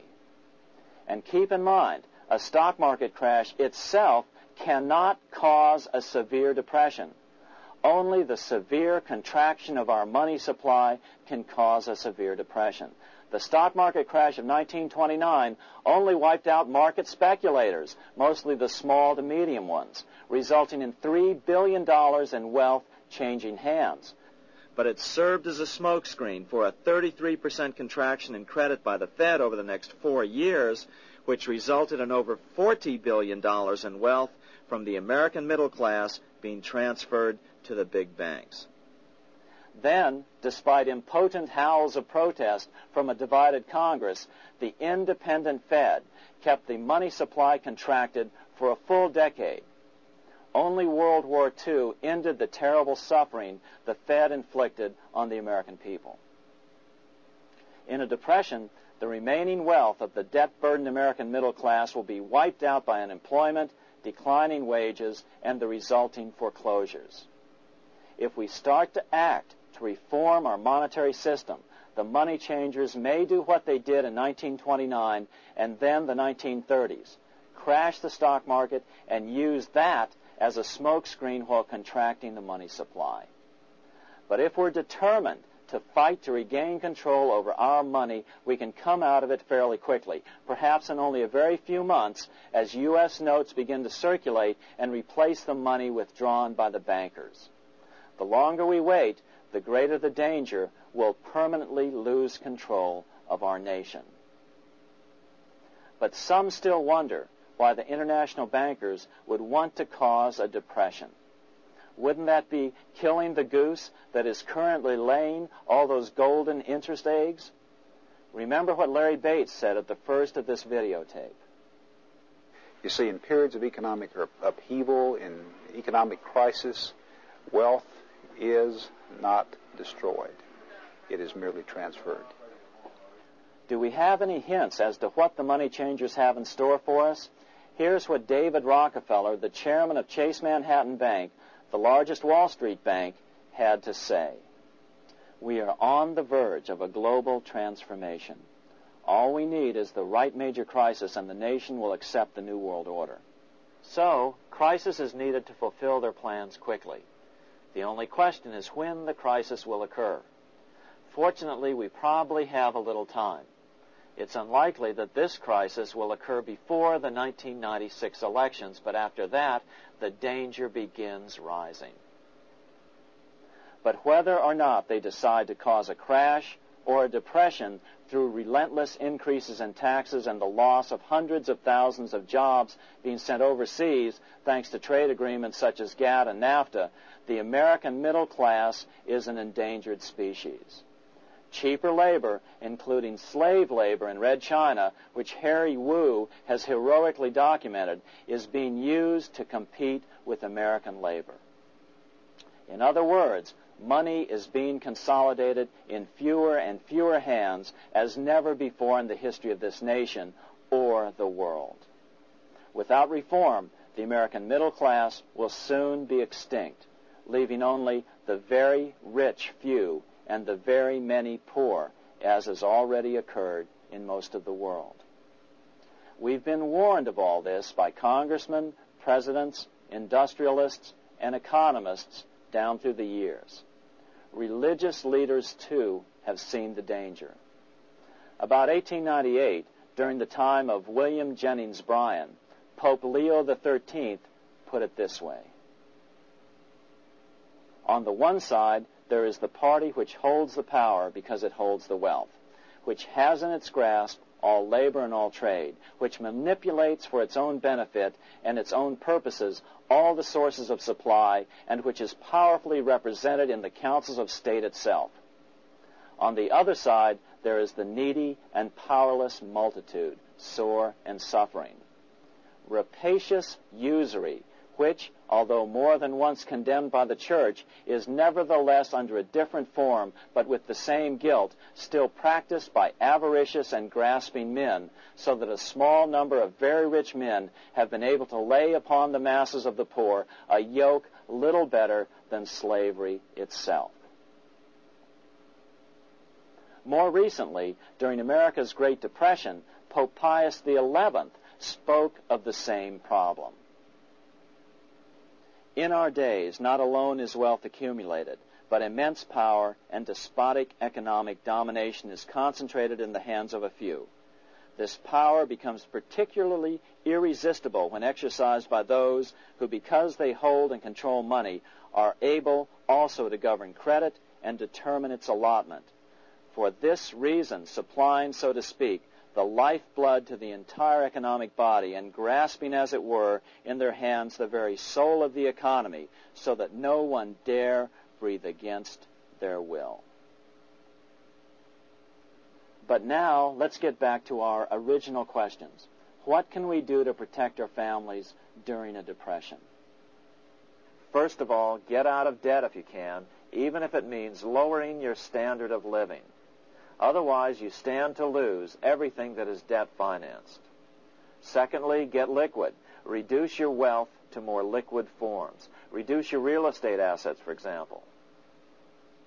If you own your own house outright, then fine. If not, then sell other assets to pay it off.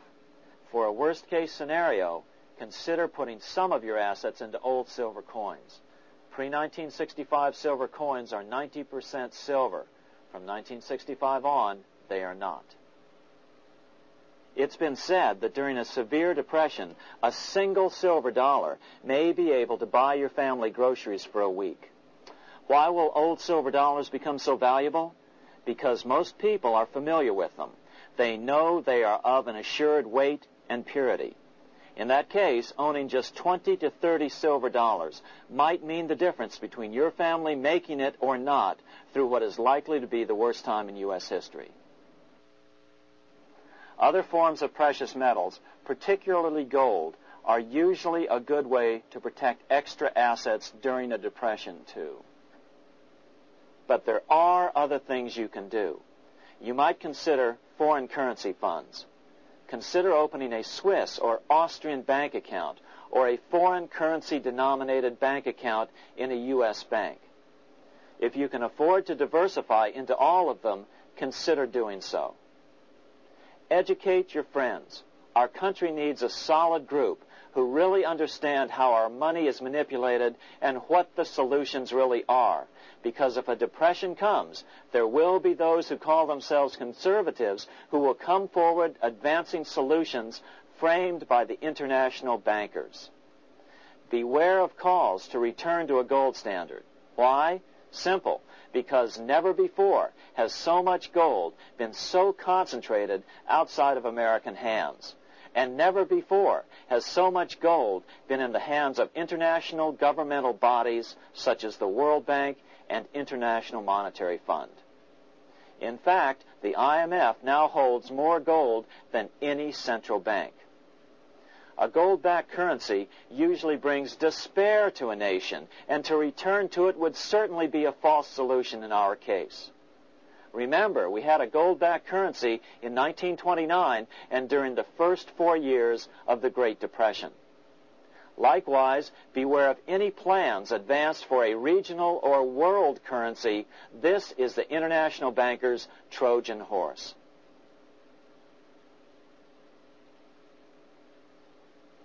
Educate your member of Congress. It only takes a few persuasive members to make the others pay attention. Most congressmen just don't understand the system. Some understand it, but are so influenced by bank PAC contributions that they ignore it, not realizing the gravity of their neglect.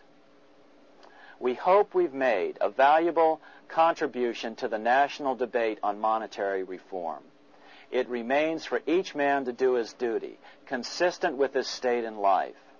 May God give us the light to help reform our nation and ourselves. We say ourselves because ultimately vast multitudes of men are going to be driven more and more to desperation by the accumulation of the world's wealth in fewer and fewer hands. Men will tend to become like their oppressors, selfish and greedy. Rather, let's keep in mind during this period of reform a warning not to lose sight of greater things, as Pope Pius XI put it. For what will it profit men that a more prudent distribution and use of riches make it possible for them to gain even the whole world, if thereby they suffer the loss of their own souls? What will it profit to teach them sound principles in economics, if they permit themselves to be so swept away by selfishness, by unbridled and sordid greed, that hearing the commandments of the Lord, they do all things contrary?